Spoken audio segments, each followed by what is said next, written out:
Hello, everybody. It is 1 o'clock, so I see a few people standing, so I'll give you a few 30 seconds to sit down, and then we'll get started. Um, Before we start the workshop, there's a safety video that we're required to watch, so I'm going to go ahead and play that now. Welcome to the Vandergrift Conference Center, first floor center point 2. The following information will help ensure a comfortable and safe meeting. All conference rooms have building maps posted near doors. Reference these maps for exact location information relevant to your specific meeting room. Restrooms in the Vandergrift Conference area are located in the main hallway. In case of fire or violent active threat where evacuation is the best option, exits are marked by an exit sign and can be found nearby. Reference the building maps to view nearest building exits. In case of severe weather where shelter is needed, seek the restrooms or wherever storm shelter signs are hung. When exiting the building is not an option in the case of violent active threat and you need to hide, use door braces to block doors from opening.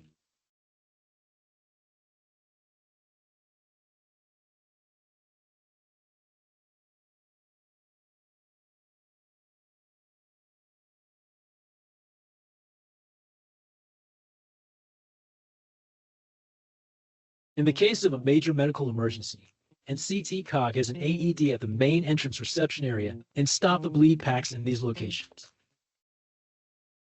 Please speak with a staff member if you have any questions or concerns. Thank you for your attention.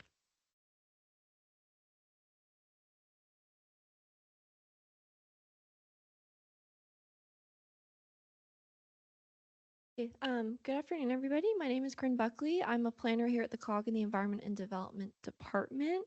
And welcome to our workshop, Advancing Campus Sustainability Initiatives, Efficiency, and Funding. At this time, I'm going to go over a few housekeeping items. Please remember to sign in using the sign-in sheet. It's over by the door. If you were here in the morning workshop and you've stayed for the afternoon, please make sure that you fill out the afternoon sign-in sheet as well. We're going to be handing around a in-kind match form. And if your time is not paid for through federal dollars, please consider filling out the form to donate the value of your time to NCTCOG through an in-kind match. Following all presentations, we are going to have an open Q&A portion. The workshop slides and recording are going to be posted on our Conserve North Texas website under the event archive page. And we do have some additional information and resources on that table by the door, so would welcome you to pick those up. So this workshop is sponsored by the State Energy Conservation Office, or SECO. SECO provides support for NCTCOG to tackle energy efficiency projects and needs throughout the region. Through this work, we coordinate workshops, webinars, and technical assistance on a variety of energy management, energy efficiency, water efficiency, and renewable energy topics. A little bit about COG. So NCTCOG is a voluntary association of local governments. It's one of 24 regional councils in the state of Texas. And the Regional Energy Management Program supports local governments in identifying energy management needs, provides greater awareness of local energy reporting requirements, and shares resources to support local and regional goals. I also want to recognize our workshop partner, SPEER. SPEER, or South Central Partnership for Energy Efficiency as a Resource, is the regional energy efficiency organization serving Texas and Oklahoma and aims to accelerate the adoption of advanced building systems and energy efficient products and services in their territory. So today's workshop is scheduled to go until 3:30. We are going to have a short 5-minute break between the two panels. And in the interest of time, I'm not going to be reading out our speakers' bios. However, we have put together a packet that is also on the table by the door, and that will be included with our workshop follow-up materials as well. So we're now going to jump into our University Sustainability Initiatives panel. And I'd like to start by welcoming our first speaker, Meghna Tare with UT Arlington, to begin her presentation.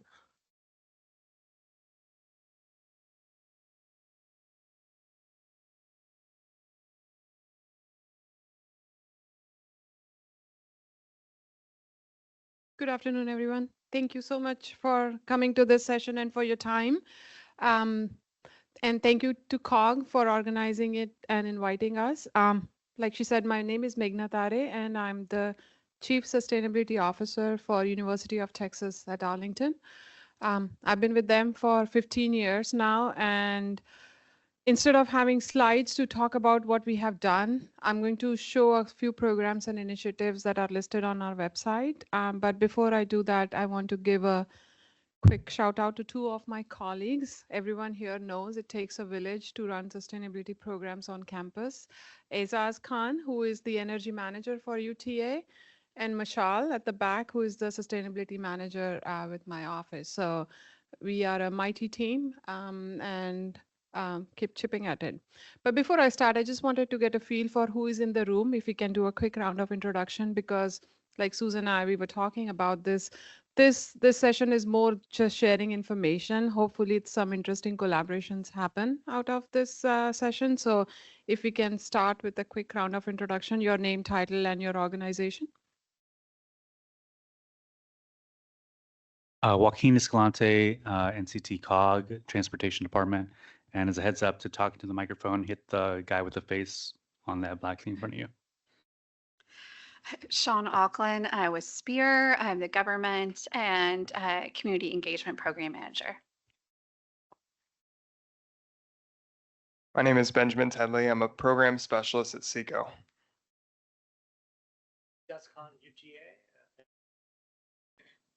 Lori Lewis, Tarrant County College Sustainability Manager.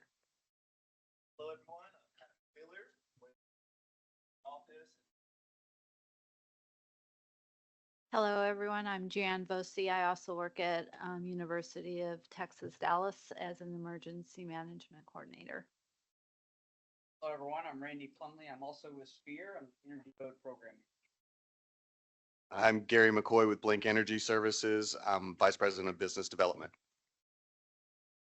Rosie Allen, also with Blink Energy. I'm the Design and Energy Sustainability Manager. Hi, my name is Clay Bechtel. I'm with McKinstry here in Dallas. My name's Danny Helm. I'm with Tarrant County College. I'm the Utility and Energy Manager. Walter Williams, Director of Facilities Engineering for Tarrant County College District. Garrett Rosser, Dallas College. I've got energy management and sustainability. I'm Ling Lang He. I'm an assistant professor at University of North Texas, Department of Public Administration. Canyon Payne, account executive for Energy Systems Group, used to be Year Out Energy, if you remember that. Ted Spradley, Sustainability Coordinator at Dallas College. Hi, everyone. My name is Jesseline Dillon, and I'm the SMU Assistant Director of the Hunt Institute for Engineering and Humanity, which is a sustainability institute on campus. Chris Hill, Adjunct Professor at SMU. For my day job, I'm a consultant at Casey Hill Consulting. Heidi Ray Cooley, Associate Professor and Chair of the Sustainability Committee at University of Texas at Dallas. Dorothy Hon Hon, I'm a professor at the University of Texas at Dallas. Danielle Dunn, Sustainability Coordinator, UT Dallas. Again, Corinne Buckley, Environment Development Planner here with the COG. Krista Guzman, I'm a Senior Planner in the Environment and Development Department here at the COG. I'm Alyssa Knox, and I'm an Environment Development Planner here at the COG. Hi, I'm Carolyn Burns. I'm an Air Quality Planner here at COG within the Transportation Department. Hi, I'm Hannah Smith. I'm the Environmental Specialist at the City of Keller. Michelle Latif. I'm the Sustainability Program Manager for UTA. Got to find my little guy here. I'm Susan Alvarez. I'm the Director of Environment and Development here at the COG. Thank you all. So it looks like there are most of the folks here are from academic environment, and that's good. I had 15 minutes. I think I just gave up 5 minutes. So I will talk about the programs at UTA in 10 minutes. But the good news is everything that I'm going to talk about is accessible and available on this website. So here goes. So at UTA, the office has been in existence for 15 years. But when I started, we really had a committee that was volunteer based, talking mostly about recycling. And so in the last 15 years, we have built up the program to where we are now, focusing on sustainability in operations, which every university and every college does, which includes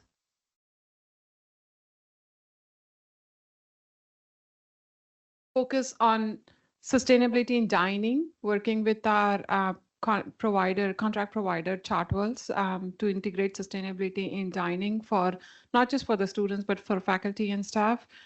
We do a lot of energy conservation in infrastructure, especially buildings.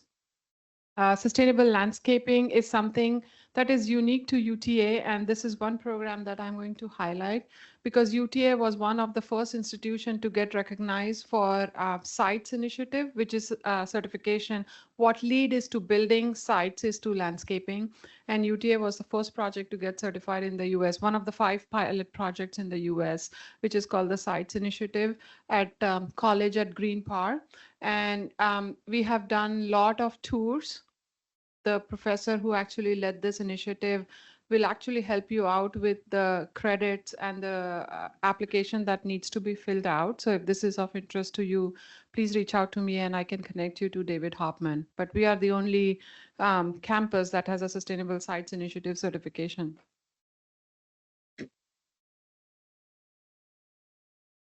Community garden and composting is also something that's unique to UTA. Again, UTA is the only academic institution in North Texas that has an on-site compost program that was started more than 15 years ago, even before I joined UTA.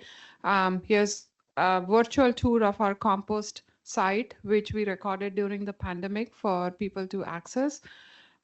Here is some information and data on how much we compost. And till 2 years ago, we used to compost only the pre-consumer food waste from our dining services.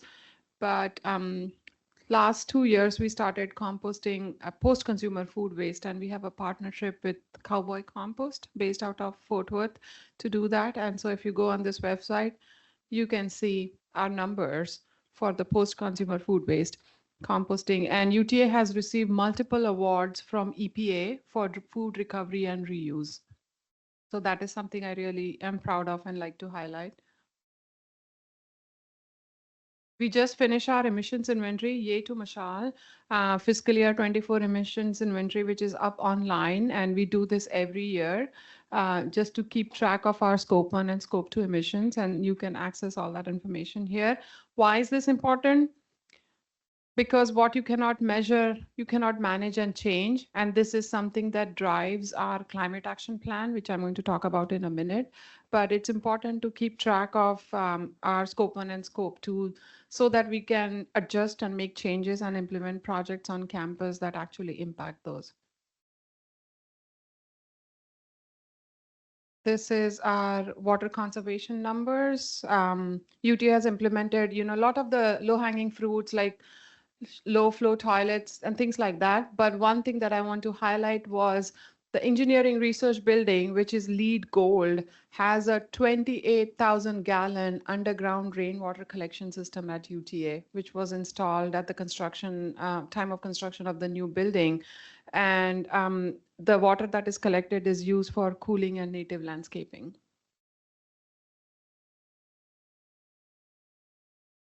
Transportation is something we all struggle with, especially for our students, and UTA has a very high percentage of international students that come to campus. So we are a bicycle-friendly university with a bronze rating, hoping to get to silver next year. No pressure, Mishra. We had implemented an anti-idling policy. We have implemented bike share program, which this is our third attempt with a third vendor on campus for bike share. We recently partnered with VO Scooters and launched this on campus, something that gives access to the students to move around the campus. We have a VIA on-demand rideshare. This is something that was launched in partnership with the City of Arlington, and it is federally funded. This program recently received an award for the Smart City that happened in Seoul, and UTA was the international winner of an award for innovation in sustainability programs in partnership with local government. So a lot of good information here. This is the Zipcar program is something I'm proud of. Again, we launched this almost 10 years ago, and this is something that the students can use for campus, but also to move beyond the campus. So this is a program where students can rent a car for $8 an hour, toll tag included, mileage included, 24-hour roadside assistance included. The only restrictions is you cannot drive more than 180 miles a day. And we have over 1,500 students who use this program. So this is operational. We do a lot. I'm glad there are so many researchers and academic folks in the room because we do a lot of programs for engagement with faculty on campus. We have a sustainability committee, which includes folks from the operational side, dining, library, facilities management, but also a lot of faculty researchers who are involved with us. And the reason for that is once they are part of the sustainability committee, they get all the regular notifications about partnership on research funding and collaboration with, say, NSF or NOAA or EPA. Here's an information on all our programs. The EcoRep programs is to engage with students that Mashal leads. We have an office green team, which keeps dying a slow death, and we bring it back every year, but it's work in progress. We have a bicycle coordinating committee. And again, this includes stakeholders, not just from UTA, but the city of Arlington and the Bike Friendly Arlington. And we host bike rides that happens at 5 p.m. every Friday. So anybody can come join bike rides at UTA at 5 p.m. Information is here.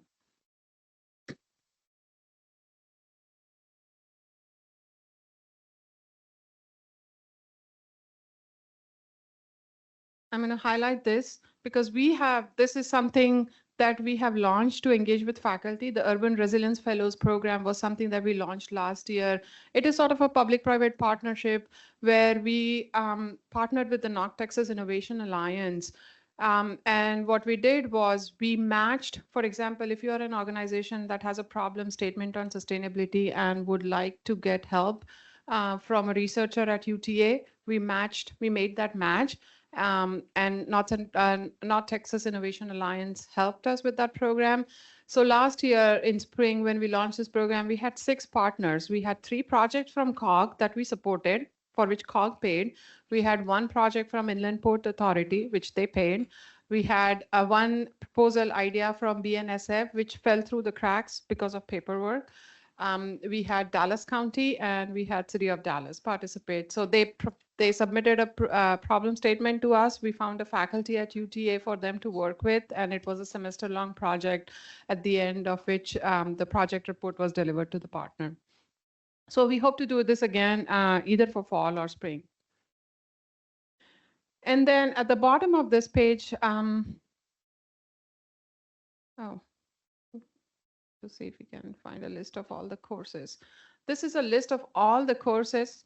This is a list of all the courses at UTA within undergraduate, graduate, PhD, and interdisciplinary studies that aligns with sustainability. So what we have done is a compilation of 200 plus courses. I'm not going to open the file because I don't know then how to get back to this page. But if you click on this, you will find 250 courses at UTA, which we have compiled that integrate sustainability in the teaching, curriculum, learning, and then we have aligned it with the UN Sustainable Development Goals. So we update this every semester. Since I don't have much time, I'm going to let you browse on this information, but quick 2 things. Data, right? Everybody wants data, everybody wants number. And so UTA launched a dashboard almost a year and a half ago. And again, we were the recipient of an innovative data analytics award, which we did in partnership with Oracle 3 months ago. So this dashboard lists information about all the programs that I talked about. If you want information on our emissions inventory, you can click here. If you want information on how many students are using the rideshare program, you can get that here.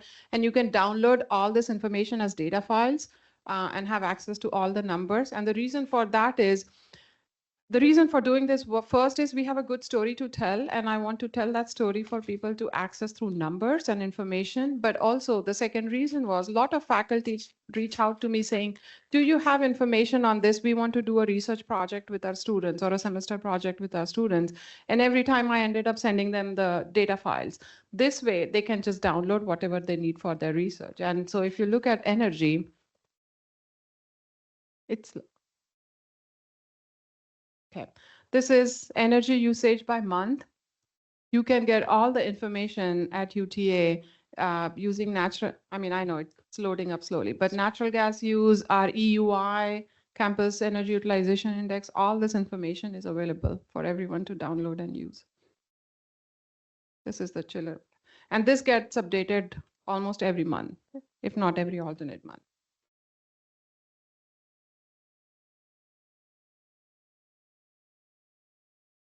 This is all the data on food composting that you can access. So the dashboard has been really good because people have information. It helps us make improvement. We can use this for reporting because a lot of reporting that happens through ASHE or STARS or TRACS or the Times Impact ranking or so many other rankings that we submit to, they always need proof of what you're telling. And this website and this information is our proof that what we are saying is the numbers are right there. And then the last one is UTA embarked on a climate action plan, which we are in Texas, so we call it the Energy Transition and Resilience Plan, which uses all the information that we have, including the emissions inventory. And we are going to launch the report in 2 months. We started this process January of 2024 and almost coming to the conclusion and release of the report. But again, this climate action plan or the energy transition and resilience plan focuses on infrastructure resilience, social and community impact, economic development, food waste, and a few other KPIs that are important to be integrated in a climate action plan, which is not just about operations, but it is also about academic research and student engagement. So I know I'm up. I don't want to take up other people's time, but I'm here if you have questions. The website has all the information and our contact information is right here if in case you need to reach out to either of us. Thank you.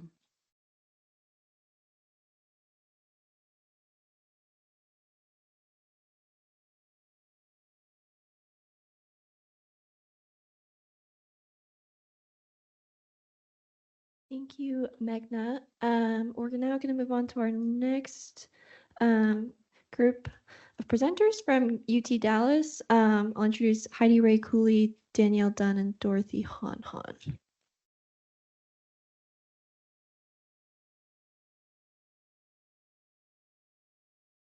Hello. So again, my name is Dorothy Han. I'm a professor of operations management at the Naveen Jindal School of Management of UT Dallas, so the business school. I also have, actually, it's my next slide, the title of Associate Dean for Sustainability and Societal Impact at the Business School of UT Dallas. And today we have my two colleagues are here too. Heidi Cooley is the new chair of the Sustainability Committee.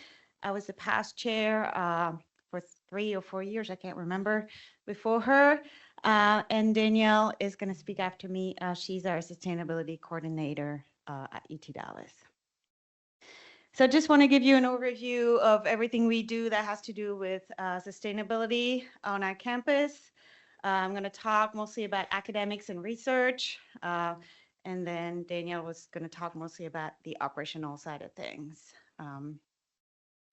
So in terms of academics and research, last time we counted, we have 193 courses that have something to do with sustainability. I think the way we defined sustainability was based on the UN SDGs. If a course was related to one of them, it made our list. We like to talk about our campus as a place, a living, learning laboratory. So everything we do has, we try to have a research angle. What can we do with combining the operations and the research at the same time? I do want to mention that as part of our strategic plan, we have a vision. also goals, and we have, I think it's goal number 7 has to do with being a citizen and I forget the exact wording, but in a sustainable way, engaged in a sustainable way with the environment. We also counted 135 sustainability researchers. We have 7 schools across our campus.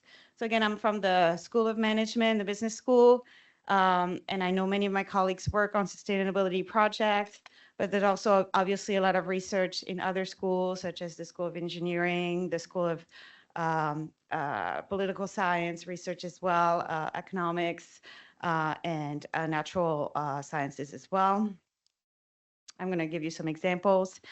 We're developing a lot of new programs.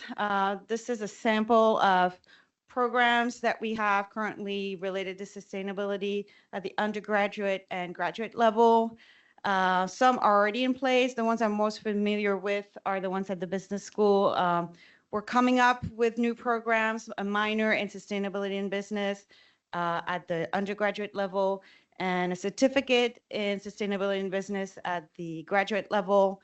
We also have professional education, executive education, and we're developing also certificates for active professionals. The first one we're offering is around the aviation industry, but we'll expand beyond that as well. And then you can see the other schools are also offering, for example, a minor in environmental studies or a sustainable earth and environmental sciences, etc. Research-wise, if you go on the website of our faculty and research sustainability, there's a lot of names that come up. I just listed here a sample of the type of research that we do that has to do with sustainability. Again, that's 135 researchers that actively connect to the SDGs. We do research such as on soil sensors, air quality monitoring. We have a whole team, UTD Wind, that looks at wind energy systems. And then you have more work on energy transition, economics of deforestation and climate change, sustainable political communities. And then at the business school where I'm at, we do research mostly on supply chains and renewable energy. I myself work on sustainable supply chains and looking at food waste minimization, so how we can make sure that the food we make, we eventually eat it and not waste it. You want to take over?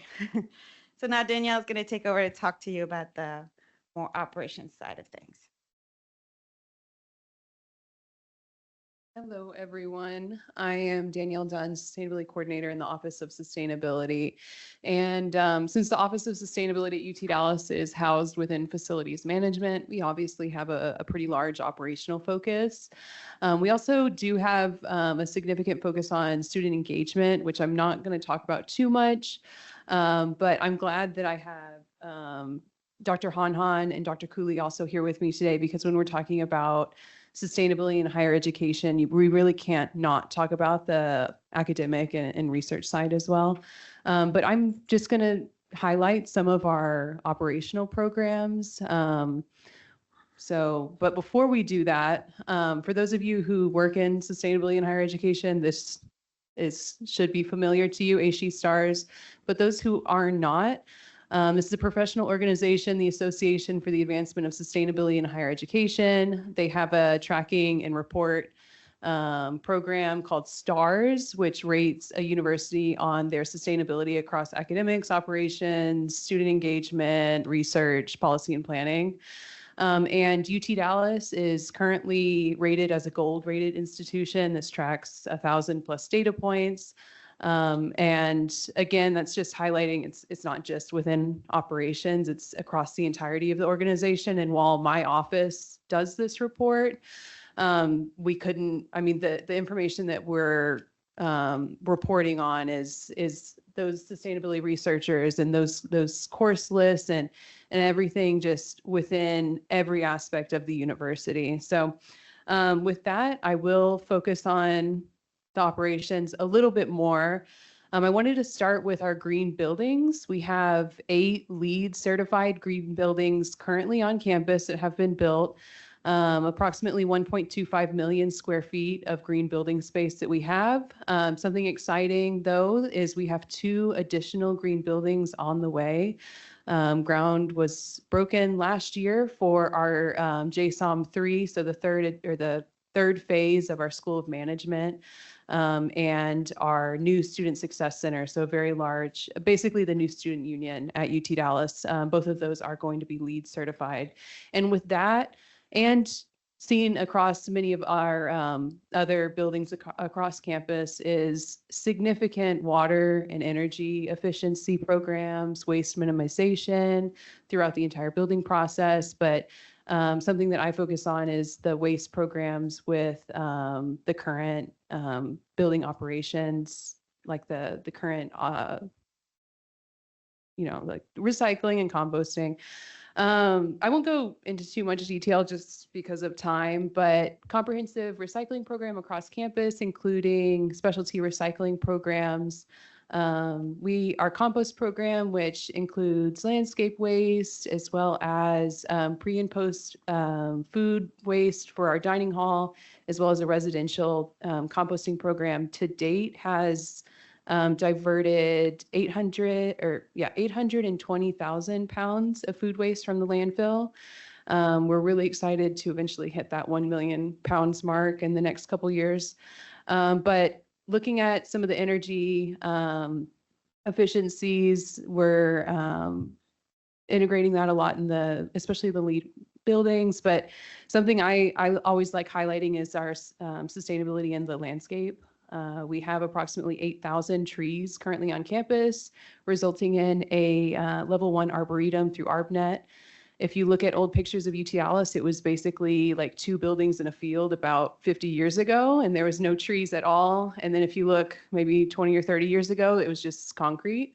So it's really encouraging to see how much has been done for habitat restoration, addition of trees and biodiversity. Just last semester, my students and I added 4 additional acres of pollinator habitat on campus through wildflower plantings. So just a lot of like, we have a micro farm on campus, so connecting that like campus as a living lab through the demonstration gardens and things like that. So that's just kind of like a broad overview of sustainability and operations here at UTD. Please feel free, you can ask me questions after, check out our website. We don't have those beautiful graphs quite like Meghna does, but we have plenty of information about these programs if you do want to check us out.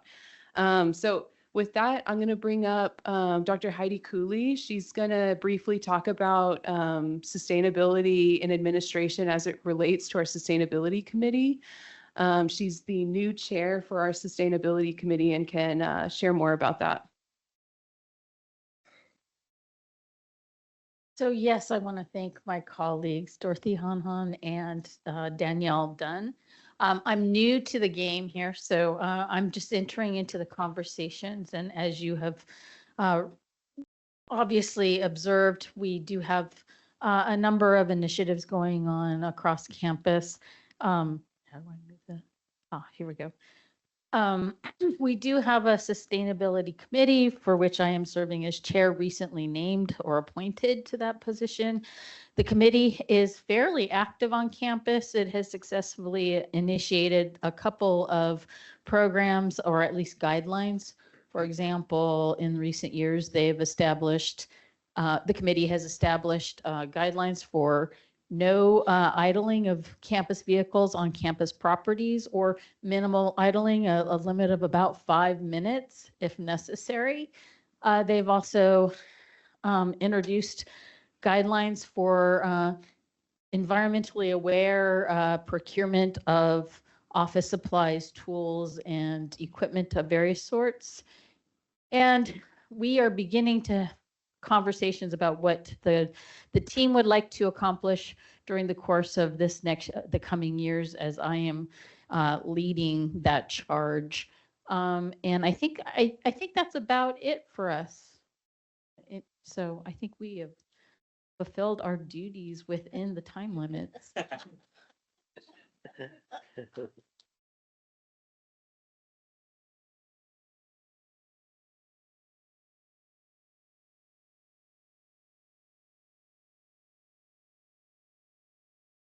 Thank you. I'm now going to introduce our next speaker, Lori Lewis, with Tarrant County College District.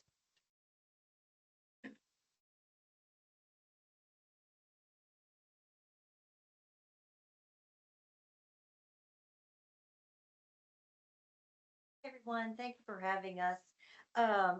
So what I wanted to share with you today is what we have planned at Tarrant County College for the next 2 years.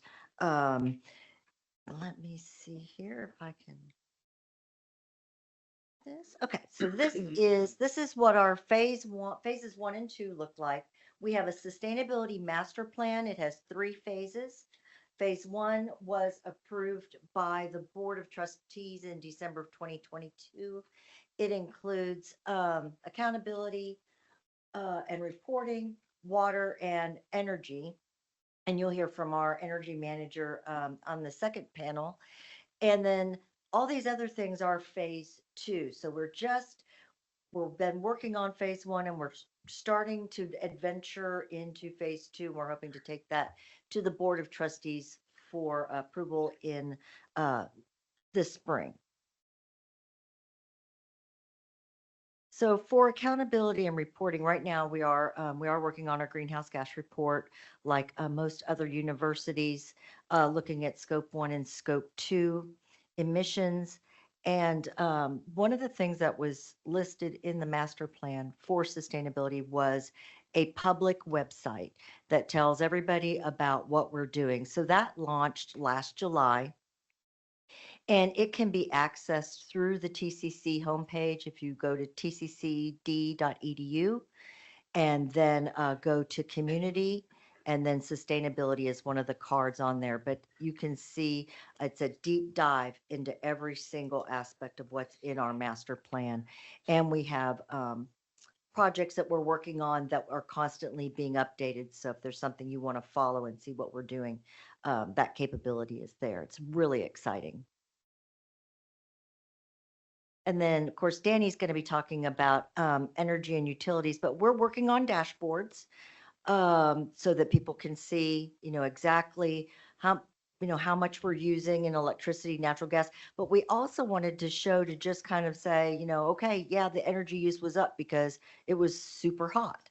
Or, we used a lot of water because we did not have a lot of rainfall that year.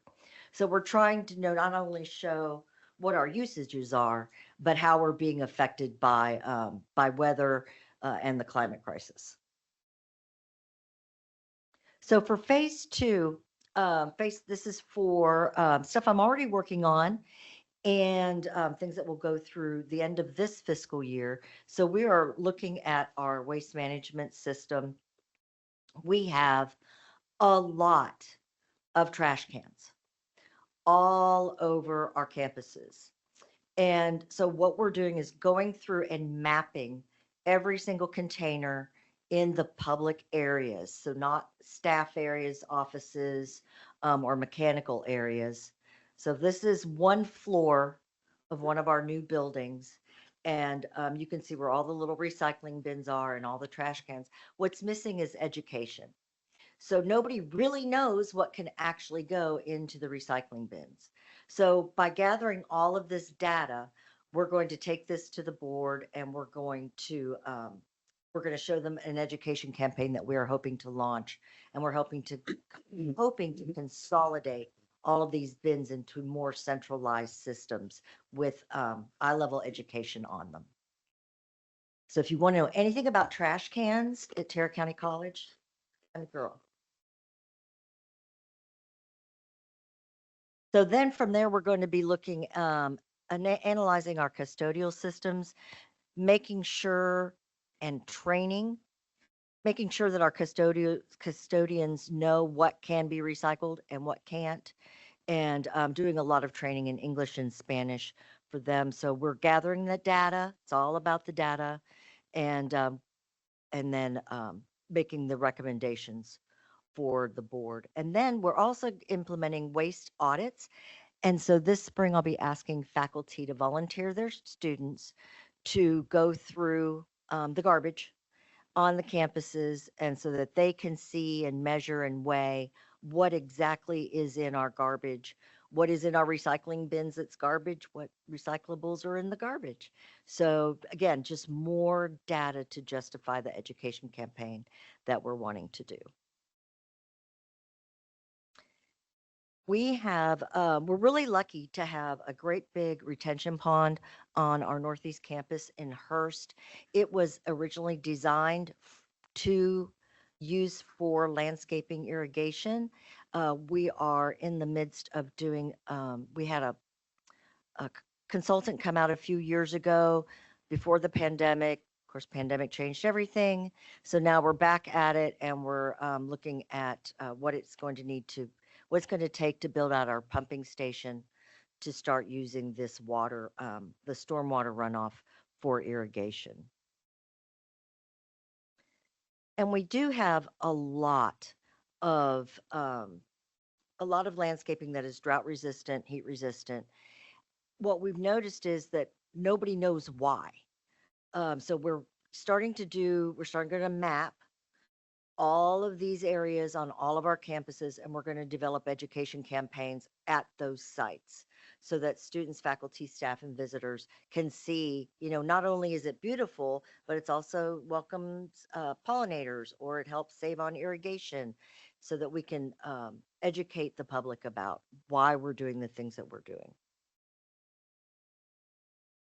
Then for the next fiscal year, we are going to be doing an analysis of our EV infrastructure. We had a consultant's report that came in earlier this year. Unfortunately, it was all for level 2 chargers, which just really aren't quick enough, aren't fast enough. So we're kind of revising that report to include, to consider level 3 chargers, the faster chargers.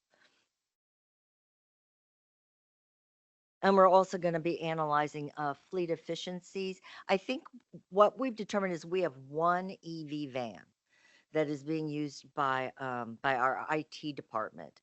So we want to analyze the efficiency of the vehicles we currently have and see if we can move to an electrification of our fleet, if that is feasible. We're also going to be analyzing the campus stormwater impacts and doing some green infrastructure projects to manage the stormwater runoff and do some mitigation and improve biodiversity. And also, I'm really excited about doing ecosystem services valuations. We have a lot of land. And we have a lot of land that provides ecosystem services for free to us.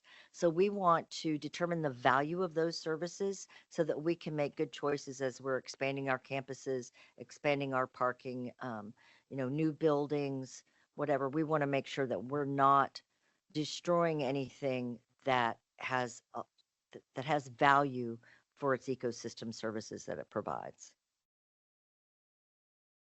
And then we're also going to be analyzing our tree canopy. Our GIS students are developing an app right now, and we're going to be launching that and analyzing where all the trees are, what they are, their general health on the campuses. And then when feasible, we're going to be looking at campus walkability and also bikeability. Because if you know anything about Dallas College or Tarrant County College, our campuses are built for cars. There's no sidewalks leading up to them. There's no sidewalks going down the driveways in there. So we want to gather the data and have the students help us gather this data about where there should be sidewalks, where there should be crosswalks. Is it too dangerous to walk through this area? We need some kind of a walkway. So we're going to be looking at these and having the students help us gather data on those so that we can make recommendations. And that is it. Thank you all very much.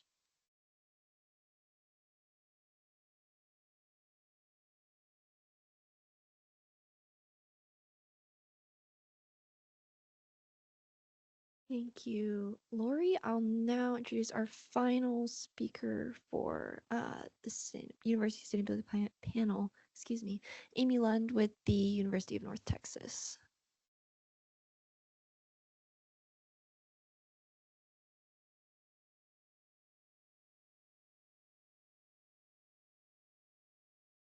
Good afternoon, and thank you for the invitation to come talk about some of our sustainability initiatives at University of North Texas. I will tell you that I am not the right person to talk about the sustainability initiatives related to facilities. He unfortunately is recovering from surgery, but I will touch a little bit on some of those.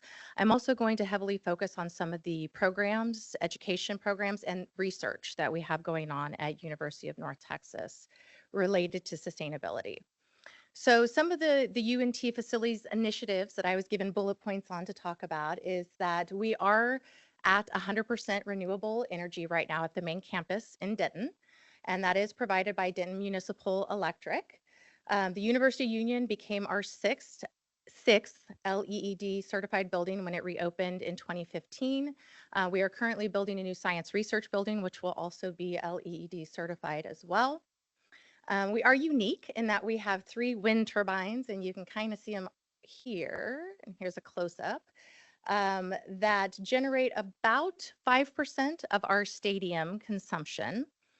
And this was the first stadium that was a newly constructed collegiate football stadium in the nation to achieve LEED Platinum certification. We are also under a 20-year energy savings contract, and with that, we have made adjustments to 120 existing buildings to be more energy efficient that are estimated right now to save about $300 million annually.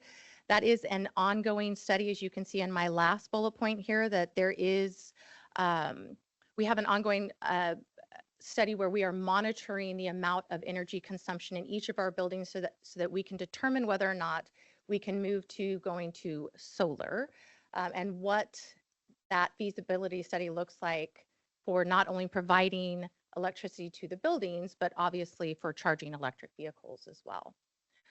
One of the other things that UNT prides itself on is its food print. And UNT was the nation's first university to offer vegan-only dining, which is the Mean Green Cafe. It serves about 2.2 million meals a year using the freshest regionally sourced ingredients, including an aquaponics farm that we have at the university where they grow their own local greens as well. We also have a We Mean Green funding initiative. So this is a university-wide funding initiative that both faculty and students can apply towards that provides funding for different types of environmental and sustainable projects across campus. The way that this is funded is there's a $5 fee added to the student fees that they pay for their semester credit hours for each long semester credit hour. Right now, there is a group of 10 students and 3 faculty members that serve as a committee that judge these proposals that come in and decide which ones to fund and the rate at which they're going to fund. You can see the different areas are things like waste management, ecological preservation and restoration, green energy, sustainable transportation, and of course, community engagement. So I'm going to go through just a few of the currently funded projects. This by no means is an exhaustive list, but these are just some of the newer projects that we have going on that we're funding through the We Mean Green Fund. We do have a community garden at UNT, which allows both students and faculty to come together and grow food on campus. Any additional food that we have that isn't used locally on campus is donated to our university food pantry. We also have the Pecan Creek Pollinative Prairie. So this is run by Dr. Jamie Baxter Sly, who is involved in restoration to natural prairie-like conditions, really throughout the North DFW area. This isn't unique to the UNT campus. She's actively engaged with City of Louisville and City of Denton as well, that are redoing some of their medians and other green spaces and restoring back to natural prairie-like plants. And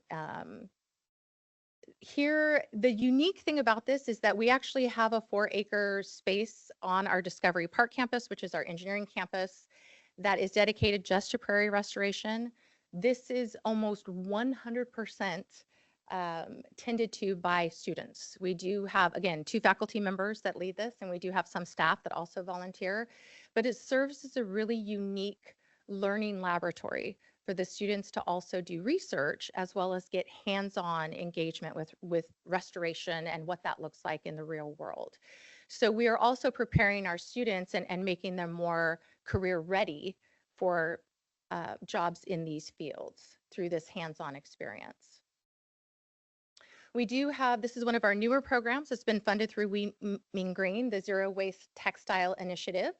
This is spearheaded by faculty in the College of Merchandise, Hospitality, and Tourism. Again, what they're doing is they're collecting clothes, shoes, leather, things like that. They're being utilized for art projects, but anything that can't be is being recycled. It also goes to our clothing closet, which is a free secondhand clothing store that students can use. A lot of students will utilize this, especially before interviews, to go and get clothes that they may not have in their closet so that they have nice clothes for interviews and things like that. And the neat thing about this is if we don't have a purpose or these aren't, if it's something that isn't taken from the clothing closet, then we are sharing these with the Chickasaw National Reuse Center in Oklahoma, and they're being distributed through its community as well. We also have a bike safety and mobile bike shop that is run in correlation with our campus police that allows for increased access to free bike locks, engraving of people's names and stuff on bikes for safety purposes, and obviously to help with recovery in the case that they are stolen. They also offer free and reduced cost bicycle repairs to students on campus that are utilizing bikes for transportation. We are also both a B campus and Bird campus certified campus at UNT. So the last thing I want to talk to you about with the last few slides is really what my role is at the University of North Texas. So in addition to being a professor of biology, I'm actually an environmental toxicologist by training. I'm also the director of the Advanced Environmental Research Institute. So at UNT, we have 4 research institutes of excellence that focus on fostering interdisciplinary collaborative research. And of course, AIRE, you can see, is really focused on identifying what those pressing environmental issues are, and then supporting research both of faculty and students that are involved in figuring out what the issues are, but also what are the potential solutions to these issues. And so the funding that comes into the Institute directly goes into funding both research and education initiatives for faculty and students. So just to show you a little bit about what the membership looks like, we're currently at 40 faculty members, so these are PhD level. They're across 6 colleges and 12 departments. So we have engineers, we have philosophers, we have geographers, we have biologists, we have people involved in urban development and STEM education, but everybody has a focus of their research on sustainability or the environment. We do have a senior proposal manager who is also in the room here, as well as some team members that also help in identifying funding that's available, but also bringing the teams of researchers together to go after different pots of money to help facilitate the research, both for the faculty and the students. Currently, at last academic year, just through our institute, we were at about 19 million in active funding for the faculty, the 40 faculty members. This is federal, state, local, private, and foundational. So you can see this is, again, not an exhaustive list of funders, but there is a wide array of funding that institute members go after to support their research initiatives.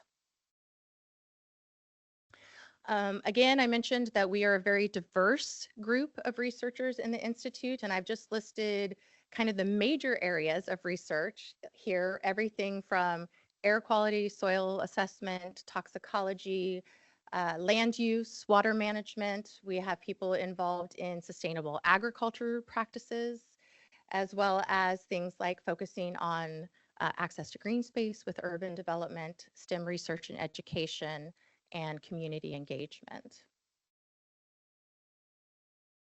So broadly, we break our research themes into 5 different areas. These are not all encompassing, but certainly they are the major themes for the Research Institute. So we have a One Health theme where it's kind of exactly what it sounds like. We have multiple different researchers that look at issues related to the environment that can also impact public health. We also have ecology and biodiversity, where there are faculty members that are involved in investigating the relationship between organisms, humans, and the physical environment, which of course is becoming a much bigger issue with the changes in climate that we're experiencing. That also feeds into our environmental stress area of research, where we look at how pollutants, changes in temperature, changes in oxygen availability, lots of different stressors can impact the development, physiology, behaviors, survivals of species, everything from aquatic species clear up to humans.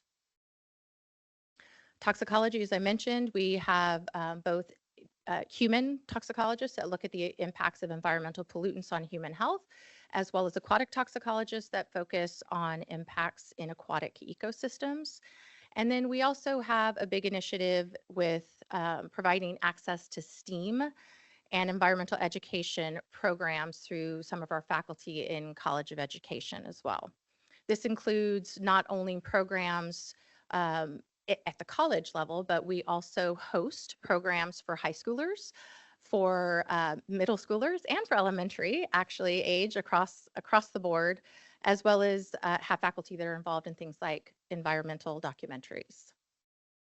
So our facilities are kind of broad across the UNT campus. This is a picture of the environmental science building. So that's where several of our faculty are housed, but really these would be the biologists, geographists, and philosophers. We also have faculty in our science buildings, in our education, business, all across campus. But what I did want to point out here is we do have a couple of other facilities available to us where collaborative research is done as well.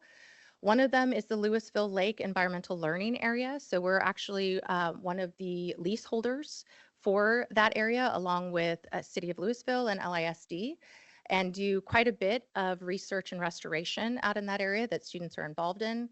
We also have a water research field station where we do a good bit of collaborative research, as well as the pollinative prairie that I mentioned earlier.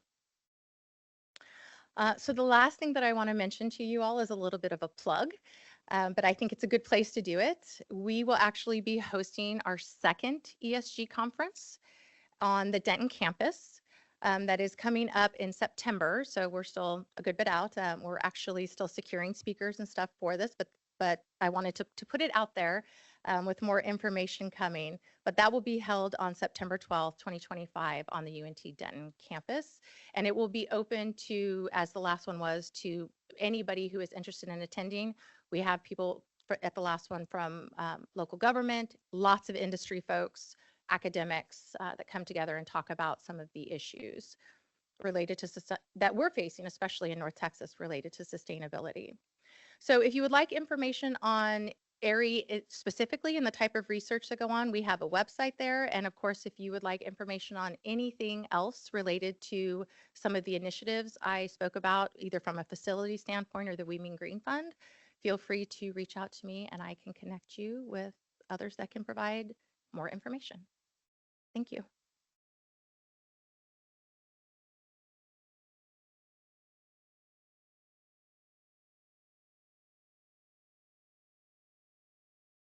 Okay, thank you, everybody. We're now going to have a quick 5-minute break. Let's say 2:05. We meet back. Also, just want to give another shout out to our lunch sponsor, McKinstry. Thank you so much. They're very gracious for sponsoring our lunch. So another shout out to them. Restrooms are out the hallway to the left, if anyone needs them. Thank you.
Any argument he's going to make, you know.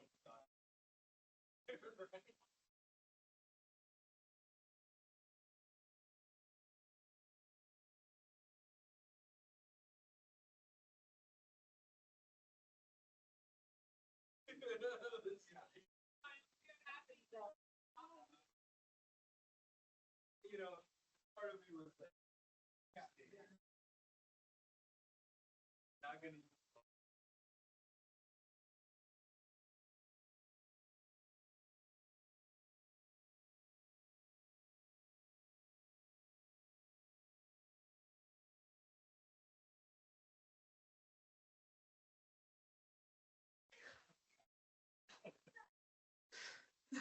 I don't scared.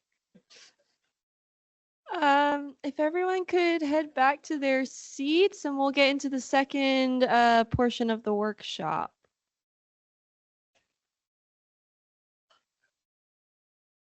needs a microphone. Did you not hear me?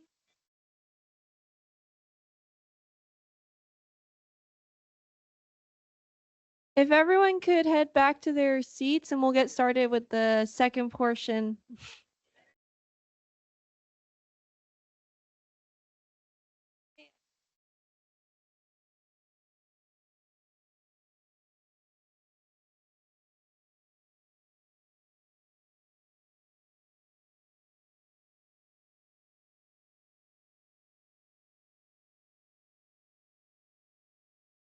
But then it's like you don't want to be too close.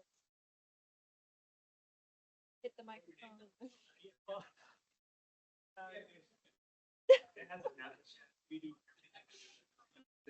It sounds like Staticky. Yeah.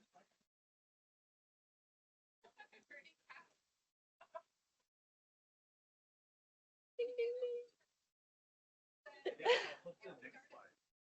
and then that'll oh, that's good. I thought it was going to be like a colorful thing. I'll get up there then. Sean.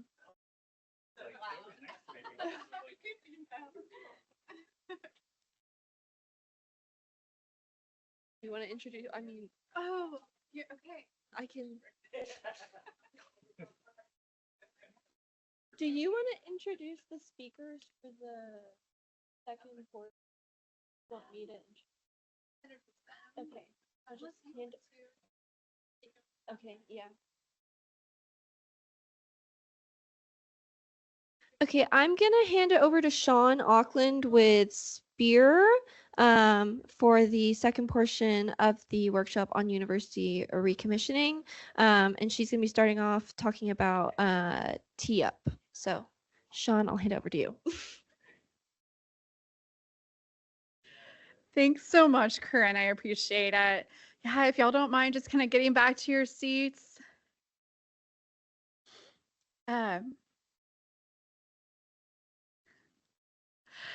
I want to say thank you again to the North Central Texas Council of Governments. I really appreciate the partnership that we have with with SPEER and NCTCOG. We've had this partnership for quite some time, and it seems like every year we find ways to engage the community and work together. And I think it's really brilliant. I love collaboration. So thanks again for hosting. So I wanted to talk a little bit about those of you who don't know me. I'm Sean Auckland. I am the Government and Community Engagement Senior Manager for the South Central Partnership Energy Efficiency as a Resource. We're a 501c3 nonprofit based in the Austin region, but we cover the state of Texas and Oklahoma. And so I wanted to roll out the State Energy Conservation Office just recently provided funding for SPEER to create a platform to bring together higher education agencies across the state. So to kind of convene, network, create, and push forward and help each other in sustainability initiatives. Again, I say it's very organic because we just received the funding this year. So I kind of just want to do a quick plug, and then we'll go straight into our recommissioning panel that I'm very excited about. So what is tee-up? Again, I kind of gave it in a nutshell, but it's a dynamic network uniting higher education programs across Texas to tackle critical energy challenges, a key role in shaping initiatives that promote energy efficiency, sustainability, and the development of future energy leaders. So we're working with universities, county colleges, technical colleges, and participation in this program is free. So again, it's supported by the State Energy Conservation Office. Why join? As a committee member, you get to collaborate with institutions across the state. As we've heard in previous presentations from the Sustainability Showcase, that just really it's so beneficial to collaborate and partner. And with the funding that was rolled out with the IIJA and the IRA, we learned very quickly how important it is to have those partners established before the opportunities come. So this is really a great way to kind of create that opportunity plant some seeds. And so when we have funding coming our way, that we can move a little quicker than we've been able to. Also, you can contribute to the development of training materials, which we're working on workforce pathways for future energy leaders. NCTCOG, they receive some fantastic funding with Project Gumbo. And then there's several agencies that are all working together for workforce development and that pipeline for our new leaders and expertise and jobs. And then also we have quarterly meetings featuring expert speakers focused on higher ed. And then these are virtual, but we will have 2 a year that are in person. One of them will be at this coming April at the TRACS, the Texas Regional Association Sustainability for Campus Sustainability. They are partnering with SPEER for a TEP conference. So a TEP conference will bookend the TRACS Summit, and we will be focused specifically on energy. So bringing the energy managers, the implementers into the room with sustainability directors and divisions. So it's pretty exciting. And then also engage in higher education focused events, like I just mentioned, the TEP conference, and then creating partnerships, which I just mentioned, for specific projects that can align with your institution's energy and sustainability goals. So here I have the upcoming events. I already mentioned that the TEP conference and the Texas Regional Association of Campus Sustainability. And if you're interested in getting involved, here's our QR code, or you can apply. We have a form on our website, on the SPEER's website, which is eepartnership.org. So, and here's some other contact information. So without further ado, I am very excited to introduce Walter Williams III, who is the Director of Facilities Engineering at Tarrant County College District. He is a wealth of information, and I'm looking forward to his presentation on Recommissioning 101 and what it is and what we've learned. Thank you.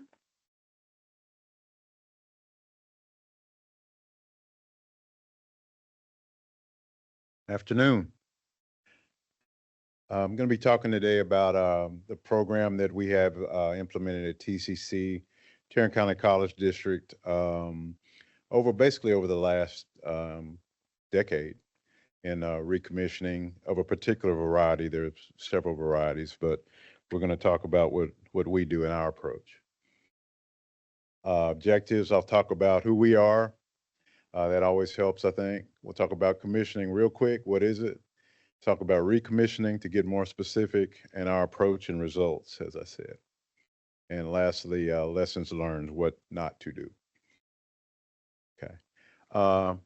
Everybody here could come up with one of these bigger than ours, but basically we're the community college district in Tarrant County, around 50,000 students, about 9 facilities, 4 million square feet, lots of central utility plants, spend about $6.5 million a year on utilities, and actually are very privileged to have been funded well and have some attributes others probably don't have. We only have, for some of you appreciate this, we only have really 3 control systems in our district. When I started there, I'm not taking credit for it, it was going on before me, we had 10. So we've been funded well to be able to consolidate and get more efficient. That's the lesson there. I also have a lot of sub-metering that we have access to, where we can tell what individual buildings are doing. So, what is commissioning? That's we'll start broadly and work down. Basically, it's a quality-focused risk management process. You're trying to assure, verify, and document that you got what you paid for when you build a building or when you change a system or when you do anything. I guess the analog that everybody thought about before it got big in buildings was in the Navy, right? You commission a ship before it goes out and does its mission. And so the two kinds that basically we deal with in the facilities realm is on a new building or major renovation, and then on an existing building. So we're going to kind of ignore new buildings and right off, because if for no other reason, we have a whole lot more existing buildings we have new.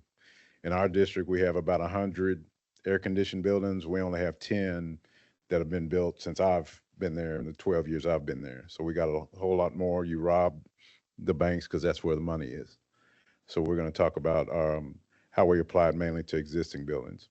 So the three flavors of that are basically recommissioning or ongoing commissioning, where you tune up an existing building back to original spec. We don't do a whole lot of that at TCC. We have some special systems where we do it. We have an indoor firing range, for example, where we train police that we do that on. And kind of what you do with laboratory fume hoods probably fit that category as well, where we check them constantly to make sure they're safe. The second one is retro commissioning. Basically, that's commissioning a building that's never been commissioned. And typically, again, we don't do a lot of that outside the context of a major renovation, which again is not unlike new construction commissioning. And the last one we do quite a bit of, that's what the program is all about, monitoring-based commission, basically using building automation data to go back and confirm and optimize your building's performance. Stated there for comfort and utility use, because it doesn't do you any good to save if people are uncomfortable. The main goal is to try to maintain that comfort, but still do better efficiency-wise. And as I said, we've kind of done a particular variety of this. I'm trying to do this without any kind of real commercial, but it's a continuous commissioning process that actually has that trademark on it. We've done the process basically at most of our large facilities, and have touched some of the smaller ones as well. We did a whole lot kind of in the early teens, kind of had a lag because of COVID and because of some capital projects that were going on that kind of diverted attention. And now we're trying to get back into that. Basically, we've had electric rate reductions in that time. Our rates have actually steadily gone down electricity wise. I had a predecessor who procured electricity out 15 years in the future. And so we've been very, again, blessed to have that. Increasing in construction cost and funding model changes have made this really attractive towards trying to improve efficiency versus buying chillers or making capital investments. So that's one of the takeaways here that we really want to emphasize, is that this is there's lots of ways to do it. Our particular way that we do it utilizes consultants, although very well priced consultants. It's a very non-capital intensive thing. It's a process that you apply to your stuff you already have. Okay.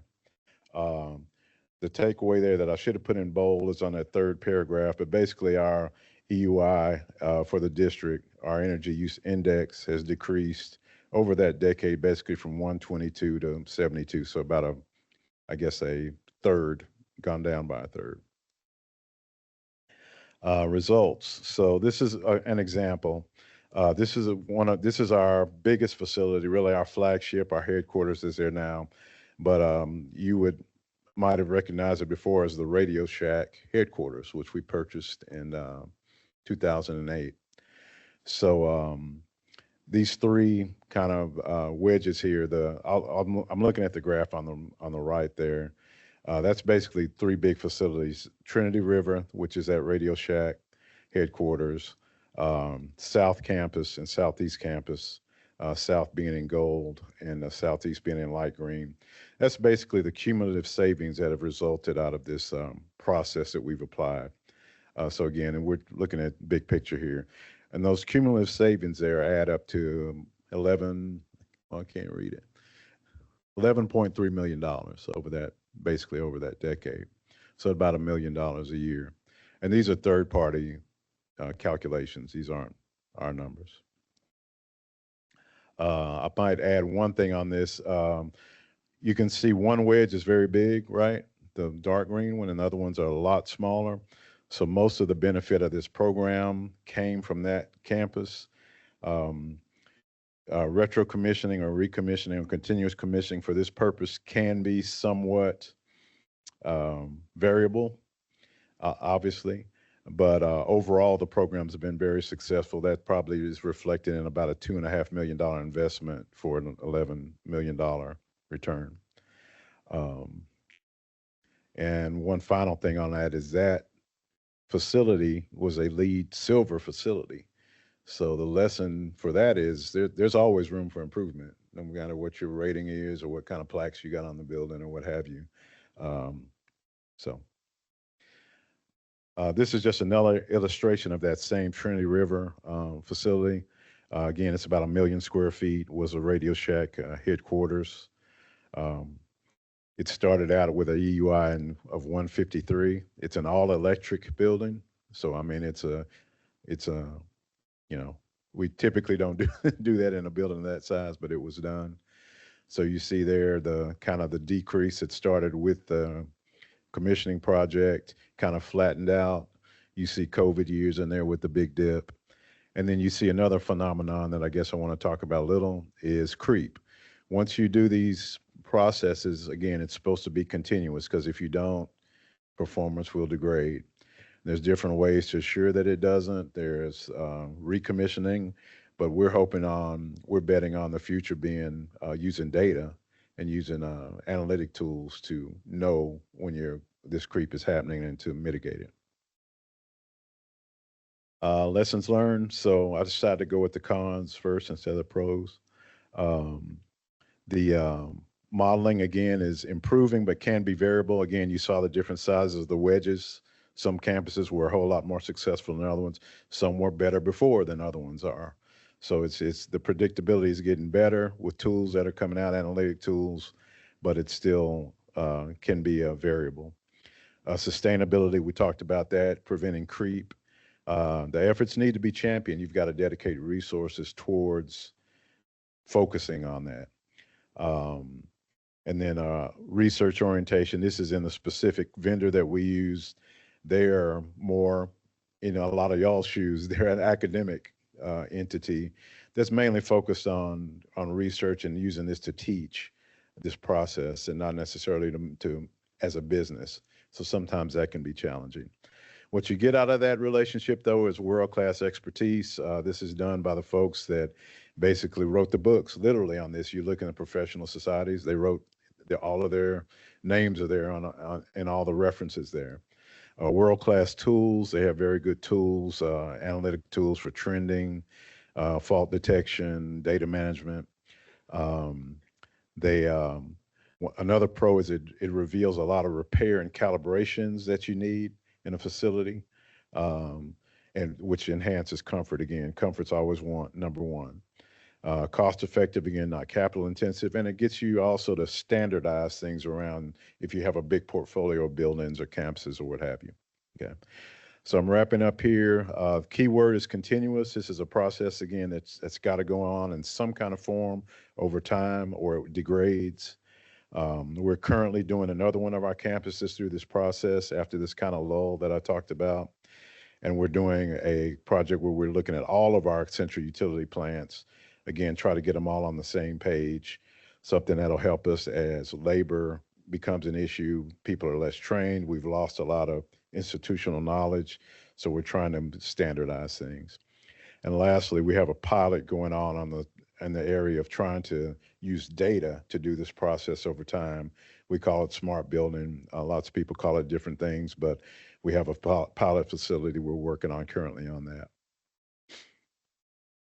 And thank you for your time and attention. There's some contact info there, and feel free to come by or ask questions. Thank you.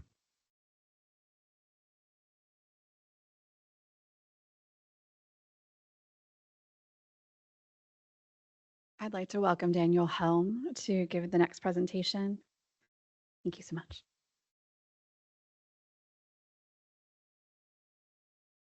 Thank you. Good afternoon. I don't know if it's a good idea to follow your boss on a presentation or not, but we'll find out. So I was asked to talk about commissioning and the vision and buy-in. There's a lot of different ways to commission buildings, as Walt pointed out, a lot of different ideas and focus and direction. So I'm going to kind of focus on the generic commissioning, lessons learned from my experiences. My background's in HVAC. You could literally say I've gone from the boiler room to the boardroom in my experiences. So I speak from an HVAC background. Part of sustainability, in my opinion, and one of the cogs in the wheel, one of the spokes in the wheel, is reducing energy usage, right? And when I say energy, I mean utilities. Water is our new liquid gold, right? So reducing our utilities is one of the best ways, in my opinion, and what I focus on to be sustainable. So as we go along, I wanted to talk about mostly how we can create and sell a commissioning project. They don't always have to be a lot of money. They can be done in-house. They can be done in a lot of different ways, but hopefully you'll get some ideas from lessons learned in this presentation on what directions and things can happen. So why commission? There's a lot of reasons. Everybody has a different reason. I put some benefits up there. I'm sure some of you can add to that list. Enhances occupancy, comfort, and satisfaction. That's a possibility in a commissioning project. Reduces energy consumption and operational costs, and extends equipment life and improves systems reliability. So out of those 3 bullet points, I'm sure we'll all find one of them more important than the other. But like I said, for me, a commissioning project, I'm looking to reduce energy consumption and operational costs. That doesn't mean that occupational comfort isn't important. We never want to affect the learning environment. I'm from the educational background side, and so we never want to affect the learning environment. And of course, we don't want to damage or reduce the life of our equipment. So what are some key things in creating a commissioning project is, right, who to engage? Who do you go out to and talk to? How do you get this project off the ground? Who do you sell that this is needed? So some ideas are administration staff, maintenance and operations, can be financial officers and decision makers. A lot of times a commissioning project will cost dollars, right? So it has to be funded.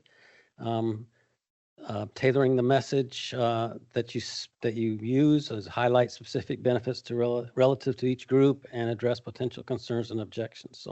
So to me, one of the most important things on that list, believe it or not, might surprise some of you, is maintenance and operations. I have found over time that if you don't involve maintenance and operation, I don't care what kind of project you start, what kind of projects you get off the ground, if you don't have their buy-in to take care of it, it ain't going to fly. It ain't going to work. So even though funding is very important, but involving staff and getting ideas from other people, one of the key people there that surprises people is maintenance and operation has to be involved in your process. So building a case, some of the things I put down here, there's a lot of reasons or ways to build a case is cost benefits analysis, right? If we are going to spend money on this commissioning project, we have to sell it, right? So one of the things that I learned from somebody in the past was I came to them and tried to ask for something, told them I had a problem, and they looked at me and said, "Don't bring me problems, bring me solutions." Very, very important. If you're going to sell a commissioning project, you need to sell what the benefit is, how you're going to get it off the ground, how you're going to communicate it, right? How you're going to M&V, maintenance and maintain and verify it in the end. So some of those key benefits and ideas on there are just based around that. Real world case studies and success stories is a real good way to get buy-in, right? Like Walt said, a pilot project is a great way to get that ball rolling, to show that it is successful and it does benefit the entity that you work for. Another way to sell it is, and that's why we're in this room, is to align and organize sustainability goals, right? We're all trying to get to a higher level of sustainability. So that's a good selling point for a commissioning project. You always want to deliver the message and use clear visual and data and support your case. So, and another important thing is it depends on who you're talking to, but simplify technical jargon for non-technical stakeholders. It's always explained to me, treat a board member like they're a 6-year-old. They don't live in our world. They don't understand our acronyms. They don't understand our technology. So a lot of times you have to really, even though they are, brilliant in their field, they might not be so brilliant in our field. So you have to, for lack of a better word, dumb it down a little bit. So that's very important also. Any questions? I really don't mind asking questions, becoming a conversation. Yes, sir.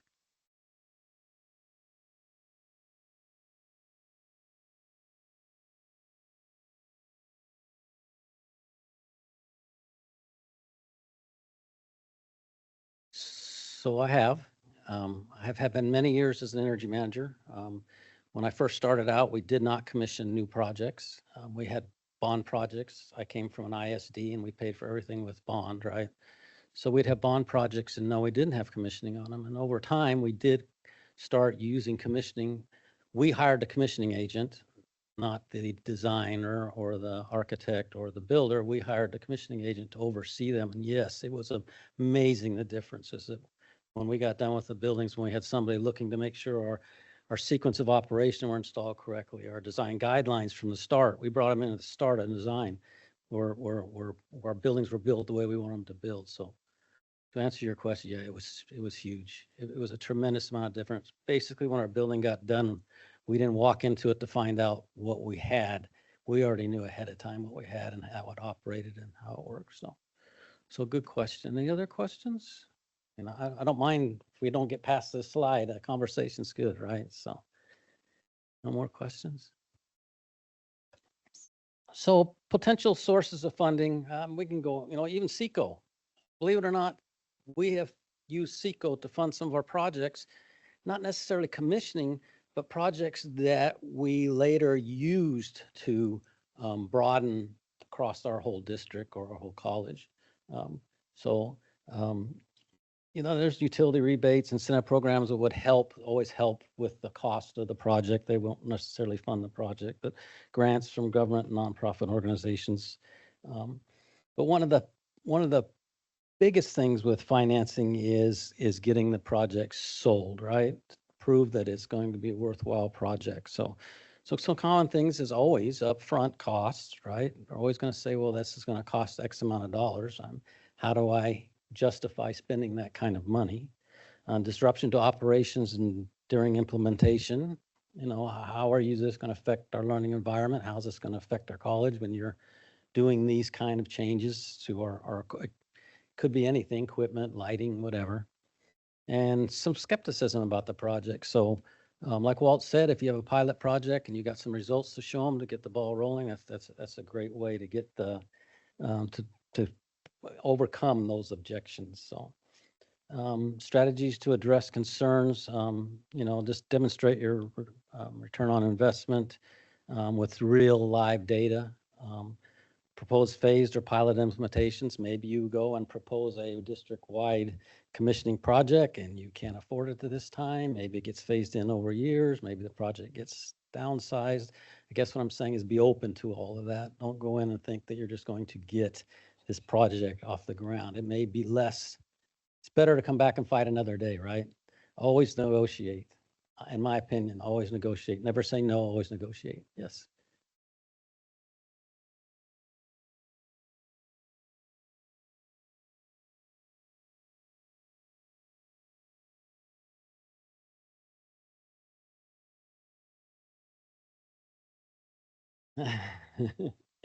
It depends on the processes where you work, right?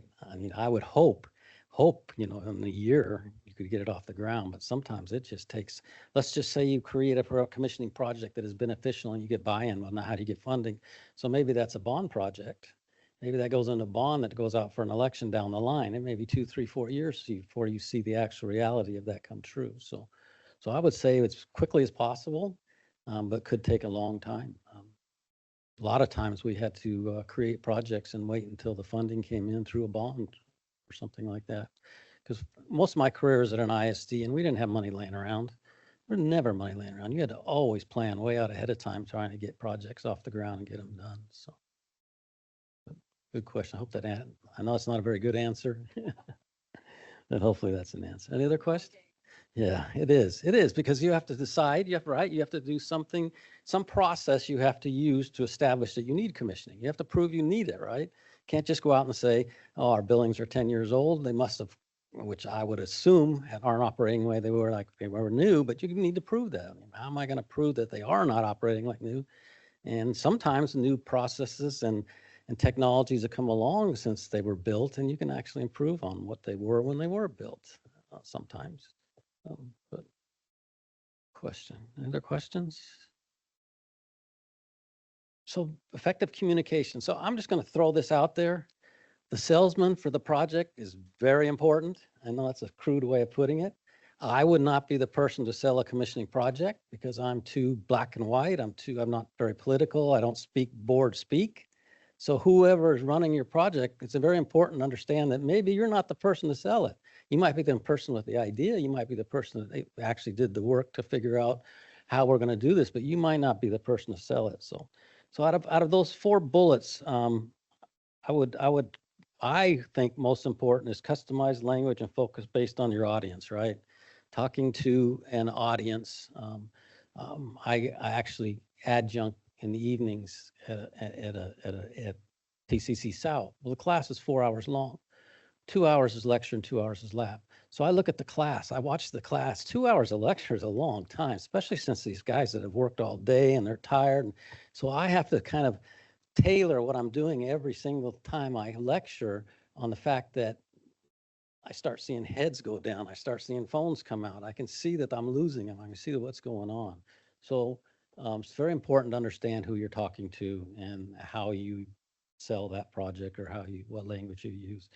And then also, and I haven't touched on this much, is encourage stakeholders' involvement in the planning. Stakeholders are very important. They all have to be involved in it, all of them. Talking about administration, staff, maintenance, custodial. How about your controls vendor? Wouldn't it be a good idea to get your controls vendor involved in this? Because ultimately they're going to have to do a lot of this work that's going to come out of this commissioning. So your controls vendor is very important. But there's a lot of, there'll be a lot of questions. There should be a lot of meetings. There should be a lot that goes on when you're trying to put together a project. And I'm probably running way past my time. Just an idea. I just threw that slide in there. That would be a pilot project type that we did before I got to TCC. But it really shows the savings that can come out of that little small project. So that's an idea, something that you might show your board or whoever, your CFO, whoever's going to have to okay this project eventually. So steps to take is to conduct an initial assessment of the buildings, right? To find out if you need it, identify and prioritize systems for commissioning, and secure funding and develop a detailed plan. And like Walt said when we were standing there a few minutes ago, it doesn't have to cost a lot. In fact, if you could do it in-house without funding, of course, that is money. That does take money, but so it can be done a lot of different ways. It doesn't have to be a big, huge, expensive project. It needs a bond or something to do. But maintain communications, very, very important. Sit down and schedule regular meetings to update where you're on the project, how's it going, and completion dates and stuff like that. So, and then of course, in the end, you want to M&V, measure and verify your results so you can prove that the project was successful, that it did accomplish what you wanted, and then hopefully they'll have faith in you on the next project that comes up. So any questions for me on that? Okay, I put the slide in, key takeaways. Commissioning offers significant financial and operational benefits. Secures buy-in required to tailor approaches to each stakeholder. And then where to start is just kind of a little redundant. Start by identifying your needs, identify key stakeholders and funding options, and develop a strong case to drive support. So. Yes. Just real quickly, and I might be nerding out, but when you started out on this, did you do any kind of energy auditing or look at an energy management system for your facilities? Absolutely. I mean, that's the world I come from, data and building automation systems and energy.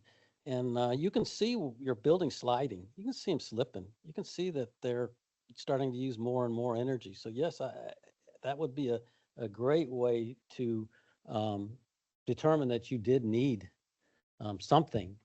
Commissioning is a great idea on how to do that project, but yes.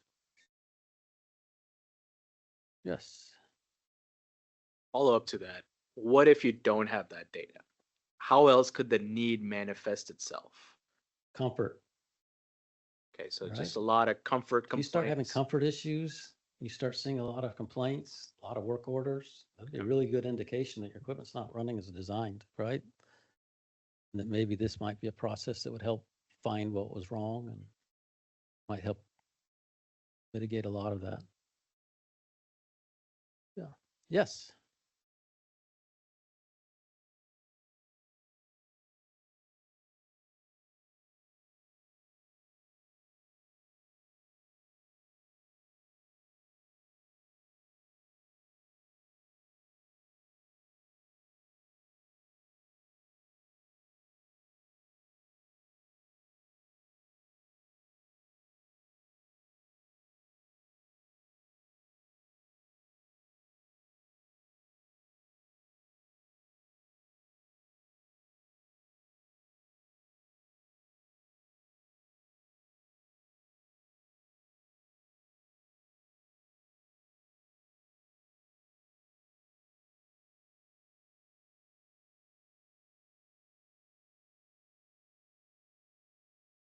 Thank you so much, Danny. Now we're going to welcome Garrett Rosser, who is a Senior Director of Energy Management and Sustainability at Dallas College. Thank you.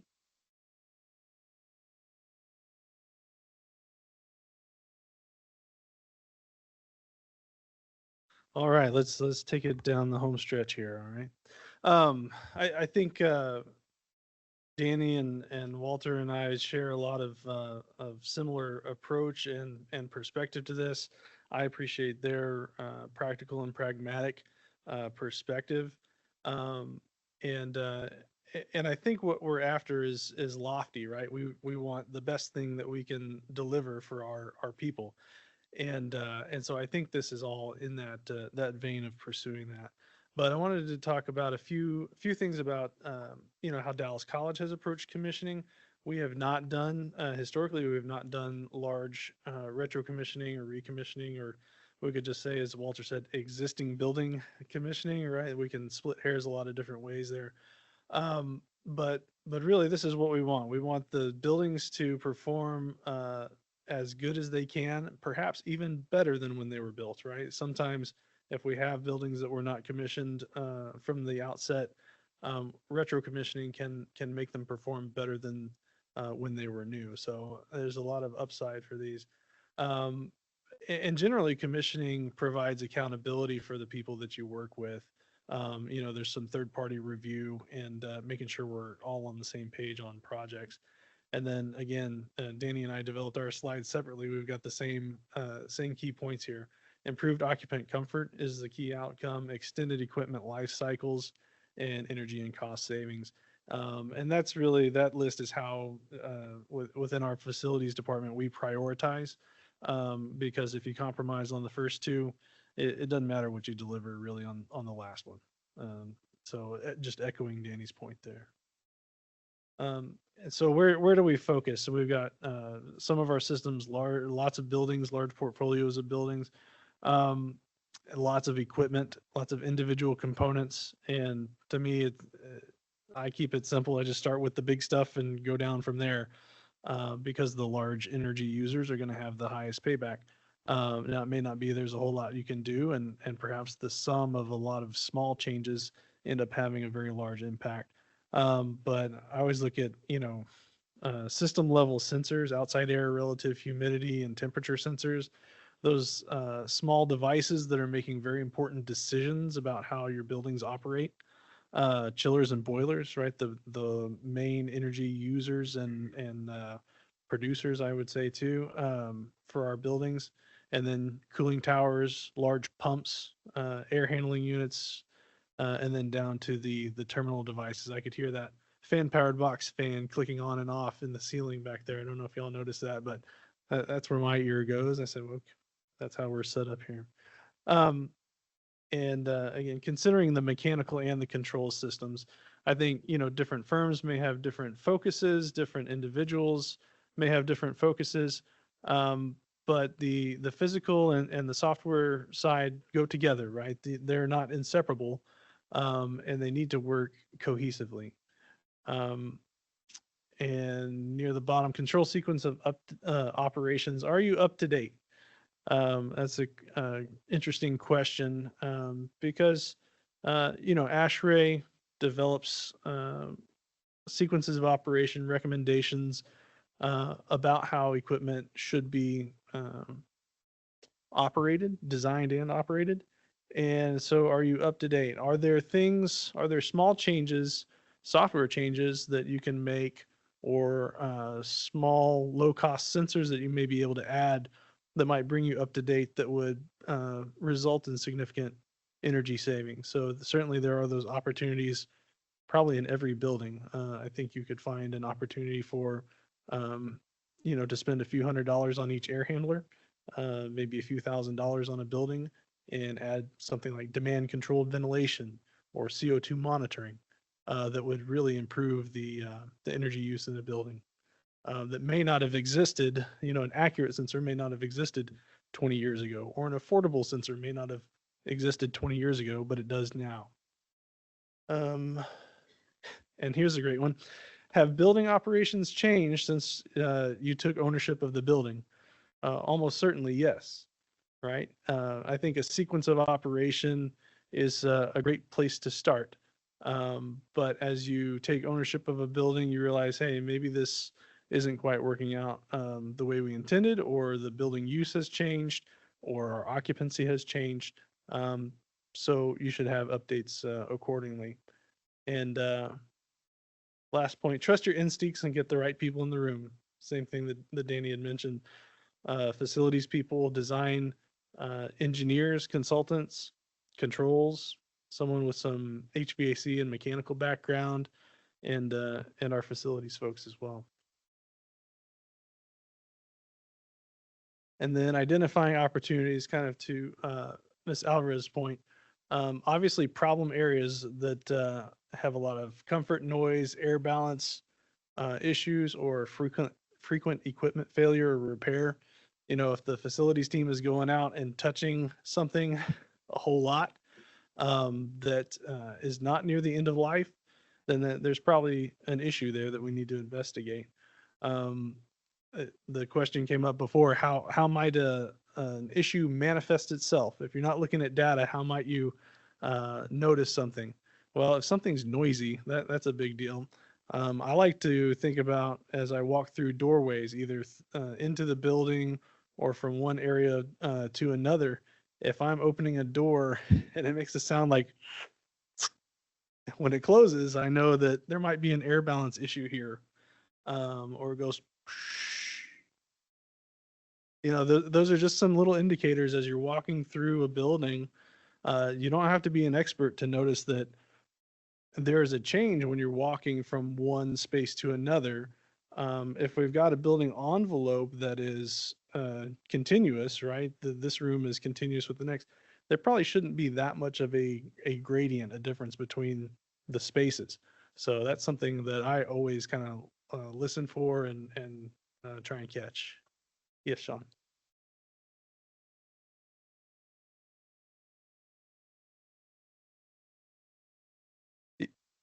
Yeah, I would say it would indicate two things. Either, so you've got a difference in pressure. One area is positively pressured relative to another. So you might be bringing in too much outside air in one space relative to another. Or you might be exhausting too much air from a building or from another area of a building.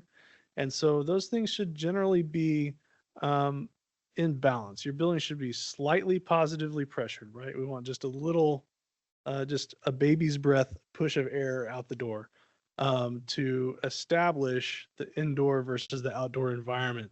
So if you're getting a lot of, if it's hard to open a door, we've got a science building on one of our campuses, and you can, you crank on it and you hear the sound, like we are pulling too much air out of this building.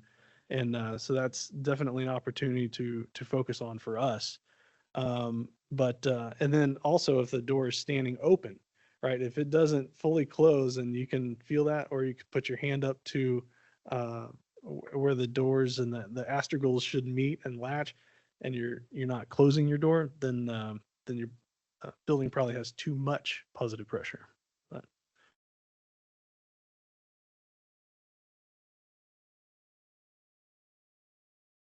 for sure, yeah, especially here in Texas in the summer, if you're bringing in more outside air than is needed to satisfy ventilation requirements, then you're having to use too much, relatively more energy than you really want to meet the ventilation need. So that's really the big thing for me. Or if your exhaust is outrunning your outside air supply, then you spent all this energy to cool and condition, dehumidify and filter the air, and then you're sucking it right back out at an excessive rate, right? We have to have the changeover of the air.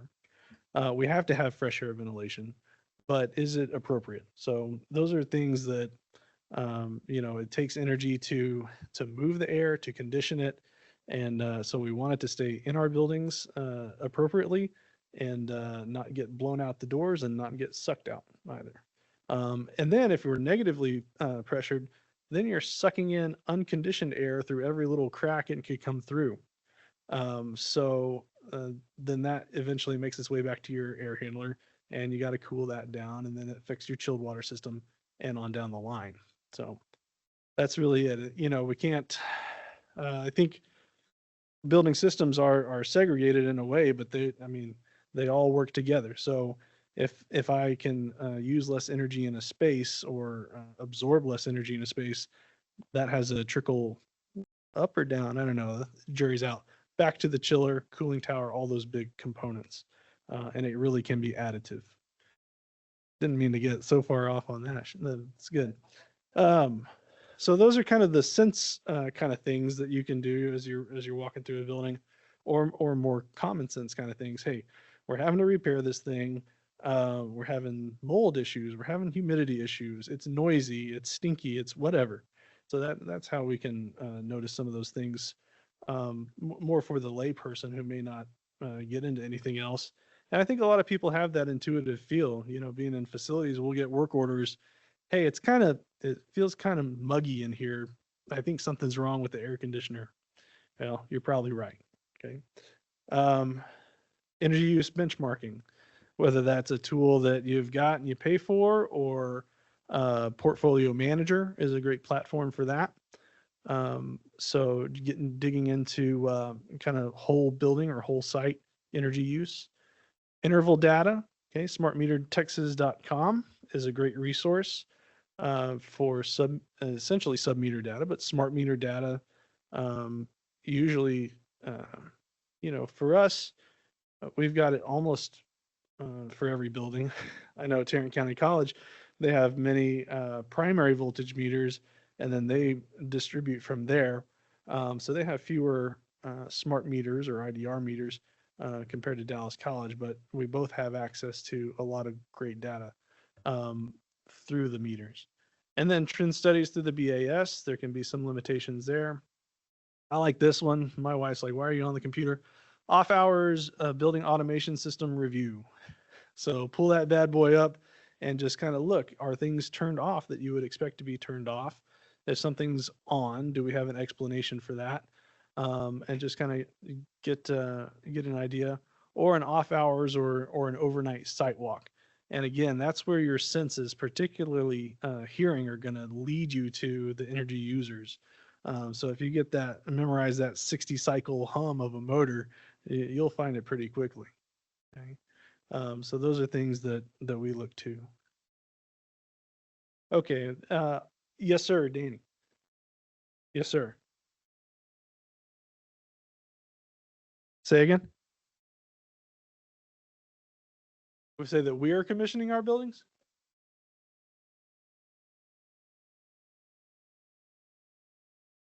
I would say yes. Our efforts probably internally, I would call them commissioning. I would call them existing building commissioning. It could be a little tongue in cheek and just say we're prudent, and we're keeping an eye on things. But I think people would look at that and say this is commissioning, or it's at least part of the process. The first part of identifying the need and where the opportunities are, and then there's the follow-up. So what have we done? What are the big ticket items for us? Scheduling, okay? Building automation. Do your equipment schedules exist? Do they contain actual schedules? A lot of ours, we build a new building or do a controls update, somebody throws something in there, we're running 24/7. Okay, so the schedule exists, but the schedule doesn't make any sense. Here's the best one. Are they linked to the correct points? Do they actually write to a device's occupancy command? And that is more of an issue than you might expect. And our buildings are no exception. I got to work in a lot of buildings prior to Dallas College, and that exists as a condition a lot, where somebody forgot to link up the schedule. So that's where the after hours audit really makes a lot of sense.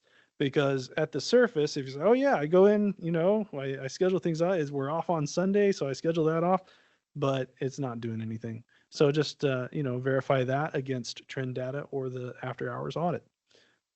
Sensor accuracy, maintenance, and replacement.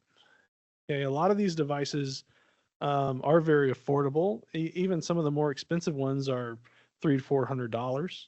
If we're talking about outside air humidity or CO2, differential pressure. These are the big ones, right? Outside air condition. Is your building in heating mode when it should be in cooling mode? Is it in cooling mode when it should be in heating? Are you running a chiller when it's 17 degrees outside? You probably don't need it. Does your building automation system make the right decisions at the right time? Differential pressure is a big one for me. It controls our pumping for our largest pumps on our campus, delivering chilled water and hot water throughout our campus. If that sensor is not correct, you're going to over deliver water and waste energy, or you're going to under deliver water and have comfort issues. Okay, so that one matters a lot. Static pressure is what drives a lot of our air handling fan speeds. So if those are not accurate, again, you're either going to over pump and over deliver and blow people out, or you're going to under deliver and have uncomfortable areas of buildings. So again, how does it manifest itself? Comfort issue. What's the issue? It's a sensor, right? And then updating sequence of operations. These are ones that we focused on. I'm not going to get too much into that, okay? But those sensors, use them in useful ways, right? They're not just for monitoring. They can be used for novel control sequences. And then the last one is where we're headed for the college, is incorporating functional testing into preventative maintenance. So we have staff that are out in the buildings visiting this equipment daily.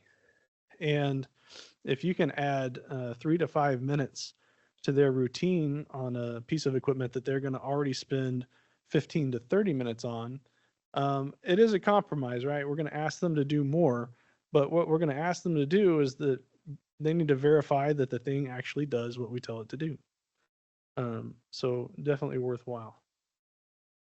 Okay, now some case study stuff.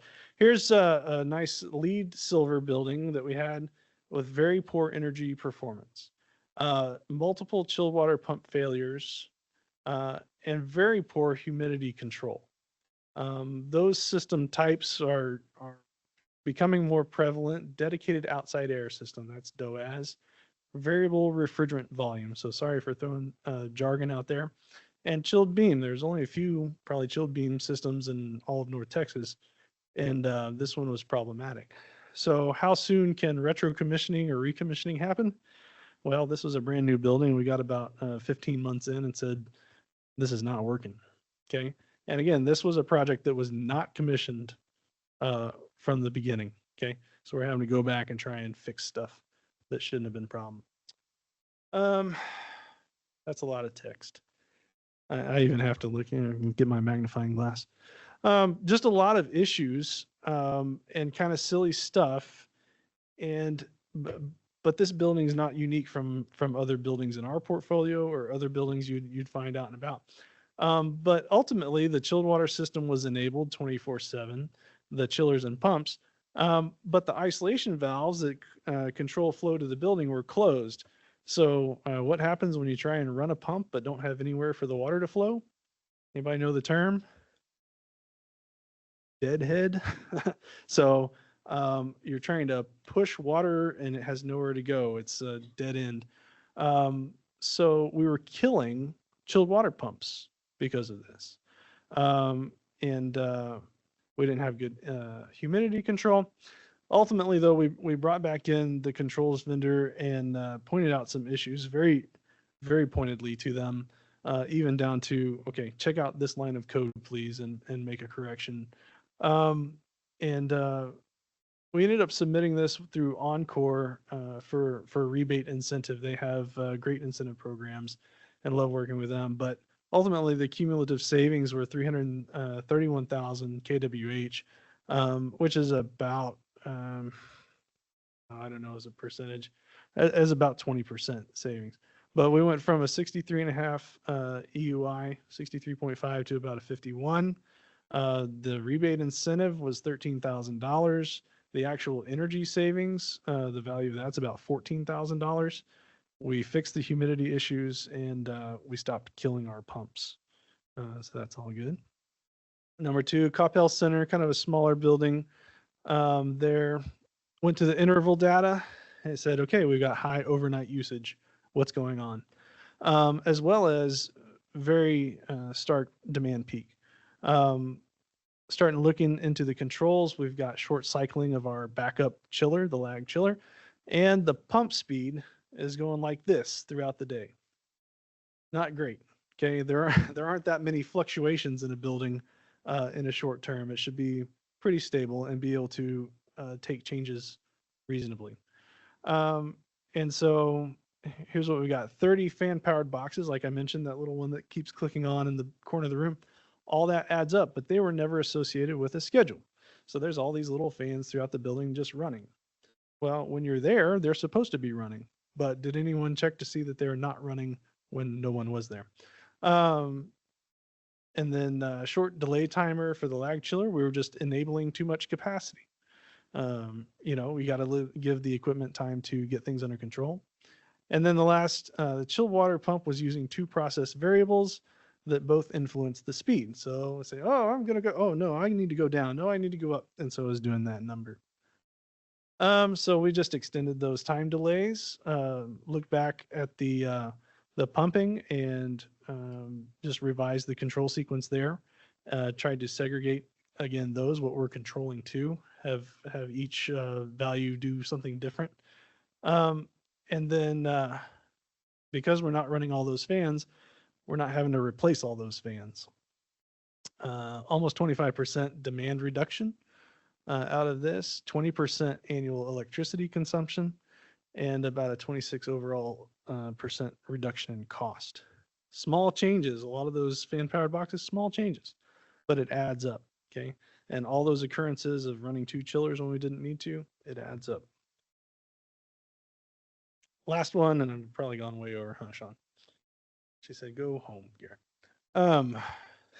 So our service center, this one's kind of interesting because there's data center operations there. So a lot of the energy use kind of gets masked by those functions. I'm not a data center person, so I don't really, you know, it kind of looked okay to me, right? Servers are running overnight. This building's going to use energy, and it's going to be more than our other buildings in our portfolio. So, you know, did that account for the high usage? Maybe. But it at least obscured the visibility of the other operations. And we also have an old control system that doesn't really lend itself to kind of an in-depth trend study. So this was one of those ones where, again, you log in at odd hours of the night and see a whole bunch of stuff running. Chilled water system's on, but the air handlers are off. That seems wrong. And just a side note, the cooling tower is 2-speed, which is a bit older technology. So what did we do? Dig further into the programming, and those fans, the air handlers, are what's turning on the chiller, not just the schedule itself. And we've got a false status that's enabling the whole system. And it's false because it doesn't exist and someone hotwired it. You know, they put in a jumper, probably as a temporary fix, but then someone forgot about it. And so all indications say none of the equipment is on. You don't need your chiller except for one data point enabling the entire building. And so we fixed that. And then next thing, so we just added a current transducer, which is very common, and they're $100 or less onto that fan. And then the typo there, cooling tower, we added a new motor and some additional controls. So 5% annual demand reduction, which is not huge, But this was really just done in August. And as a result, the last 12 months, we're trending down almost 18%. August down 30%, September 25, October 24. October is a swing season kind of month, and so you don't have a lot of maybe chill water usage as much. So good things happening. There's me. Thanks.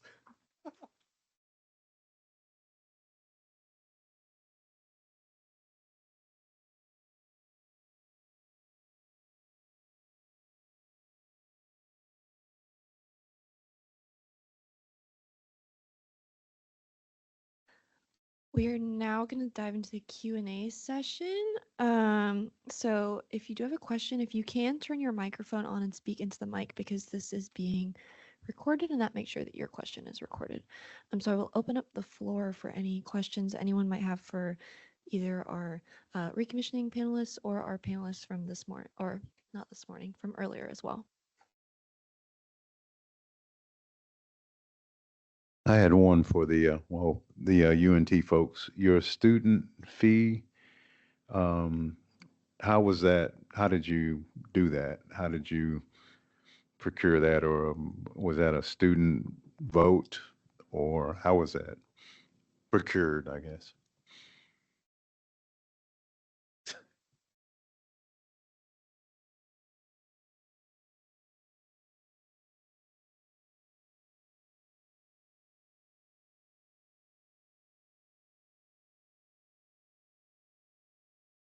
UT Dallas actually recently passed another one of those fees as well. So I'm happy to provide a little more context if you're interested from our perspective.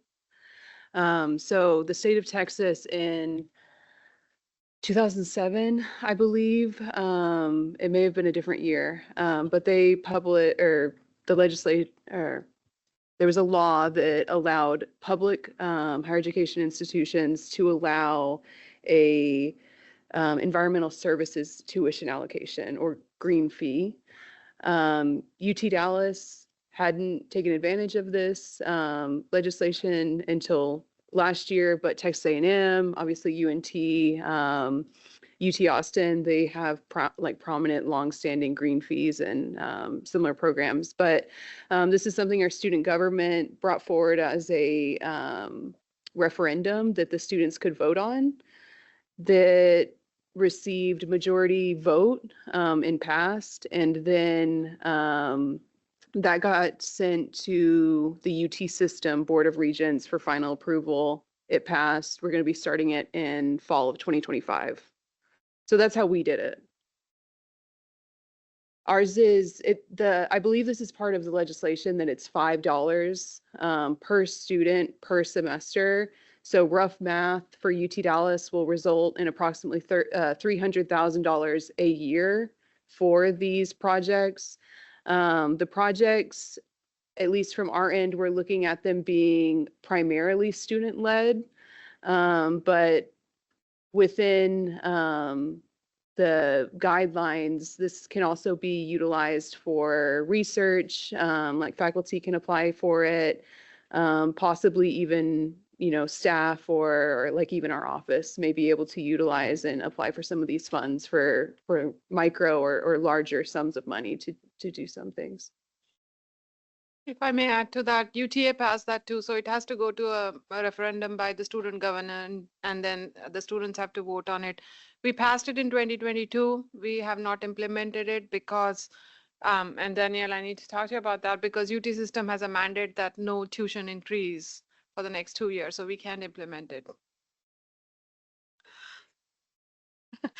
And Walter, I just wanted to follow up on that. I actually was a Texas State student. I'll age myself, but we in 2001 worked on a referendum to create the service fee, and students worked on it to go to the state legislature and get representation to make it into a law.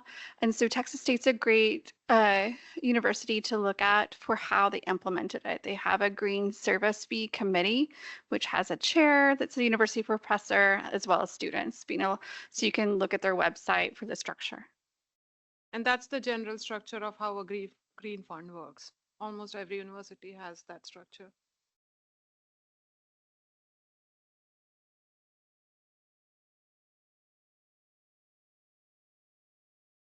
If it's open, Danielle, you'd mentioned, I think it's you, a no idling policy. Sorry. Sorry, no idling policy. What vehicles does that apply to, and does it impact university police? And what has the discussion been around that, perhaps, or facilities or other vehicles? I am actually pulling up the guidelines right now just so I am refreshed. And I can send these to you if you're interested in like the exact guidelines. This was a few years ago, so it was before my time.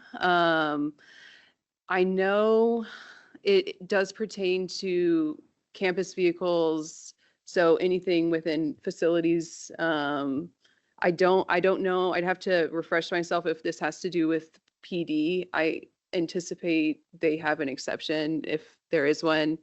But I know for sure all of like the facilities management vans and trucks, this impacts. Similarly with the gas-powered golf carts, the ones that we do have, even though the majority of our carts are the electric ones.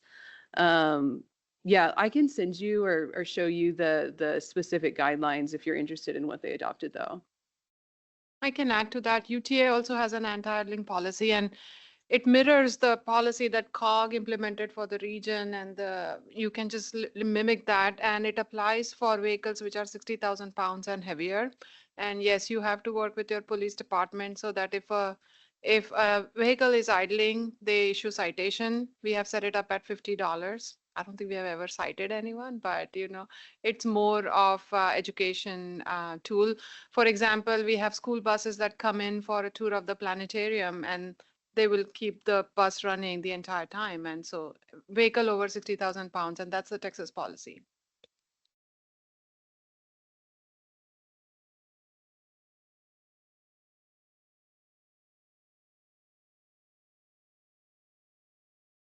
I've got something.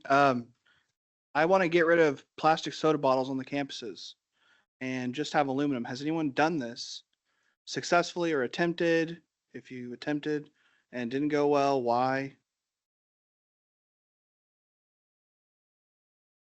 We've attempted. It's kind of hard to do it because you have to work with a contractor for dining services, right? And so it's built into their business model. So it's very hard to do that. But we have reduced the use of styrofoam. We have done reusable plastic cups. So the incentive is if you bring that back, you get a free drink. And those are $5 cup. And we have introduced Aussie boxes for takeout for food so that you bring it back, you can wash it. Sort of instead of banning completely, encouraging reuse. And that has helped a lot. What about for vending services? For vending services, no, again, because you have a contract with, say, Coke or Pepsi, so they pretty much dictate what happens on campus. But we did partner with the recycling program where, Pepsi had these recycling machines that we put on campus where you can bring bottles and cans to recycle, and it's sort of gamification process where you get points on it, and after a certain number of points you can redeem that in the campus store, bookstore, cafeteria for food or purchase of merchandise. We actually had a successful, or it's in progress still, but a pilot program for two plastic-free vending machines as part of our process to phase out single-use plastics. It was something that we did have to work with the vendor for. One thing that was the issue is there's not really like a easily through Coke or Pepsi, like a single or a plastic-free water option, surprisingly. It was a pretty easy switch to go, the 20-ounce plastic Coke to, I think it's the 12-ounce aluminum can. They could just use the exact same vending machine and switch that out, similarly with some of the other products. But yeah, water was one of the ones that we couldn't just immediately just tell the vendor to switch.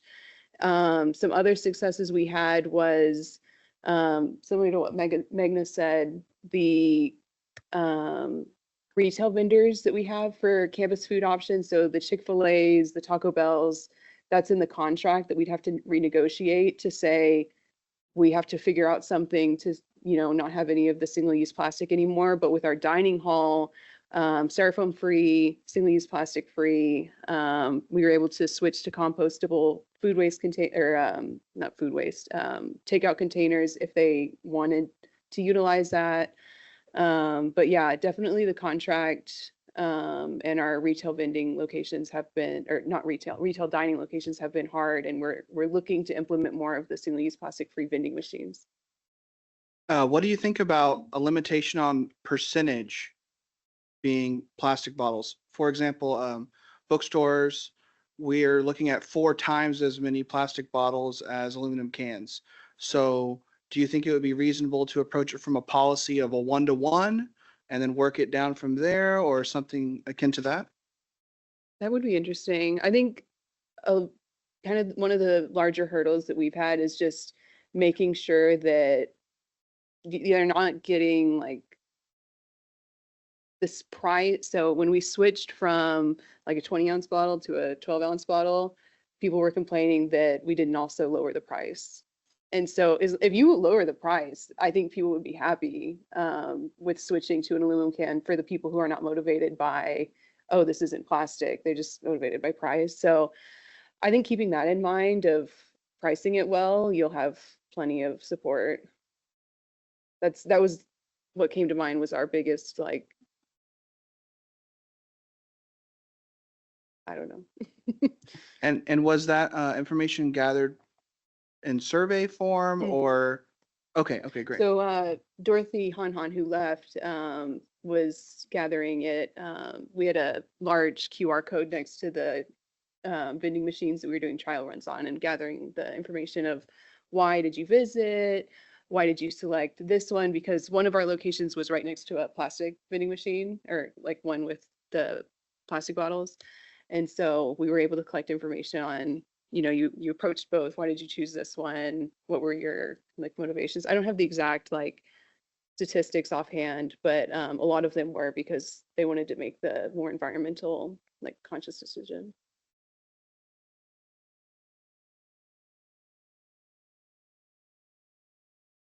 This isn't for the, I guess, the sustainability people. And the answer could take all night or or not at all, because nobody will say anything.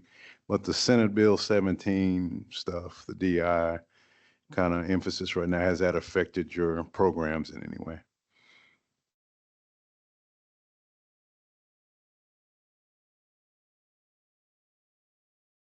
I'll speak up, and I'm not from a university, but participating and, putting together a coalition and then also working with tracks is I was given guidance to not bring in any controversial presenters. So that has been something. And then also with our session content, I've been guided to avoid anything that focuses on DEI, because I will admit, when I first looked at it, I was very excited about bringing in specific presenters or speakers, and I was guided not to, because that could affect the university adversely.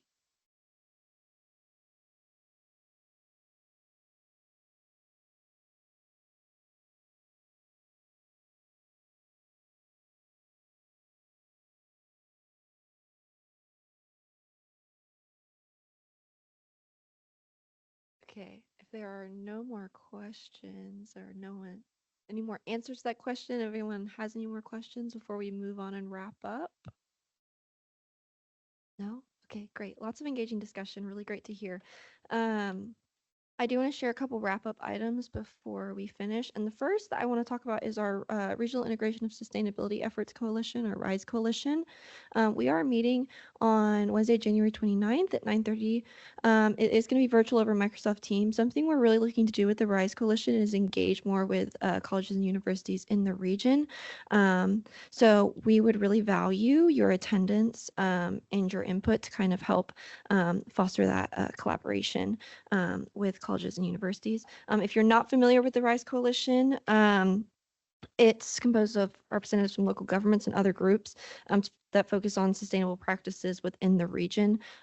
So it could be a really cool opportunity to engage further with other universities.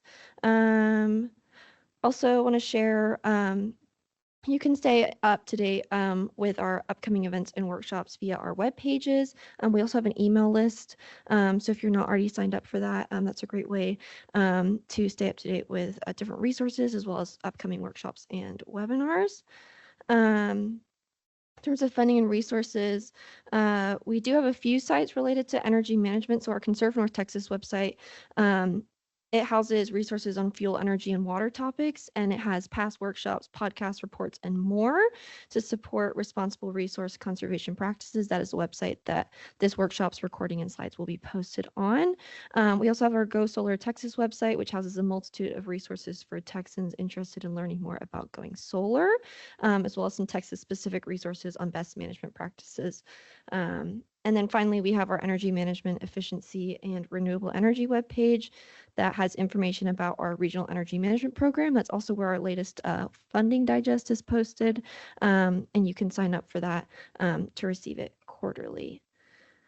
And then I'm going to highlight some resources available through SECO as well. So SECO offers technical assistance, including PEAs and energy management policy development. SECO also provides support for state-mandated local government energy reporting.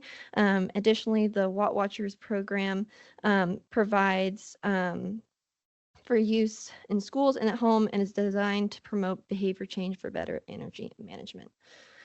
So PEAs are provided at no cost to help support energy management policy development and provide facility benchmarking. So this information can then be used to create energy efficient guidelines. And I believe we do have some of these forms printed out on that table if you'd like to grab one.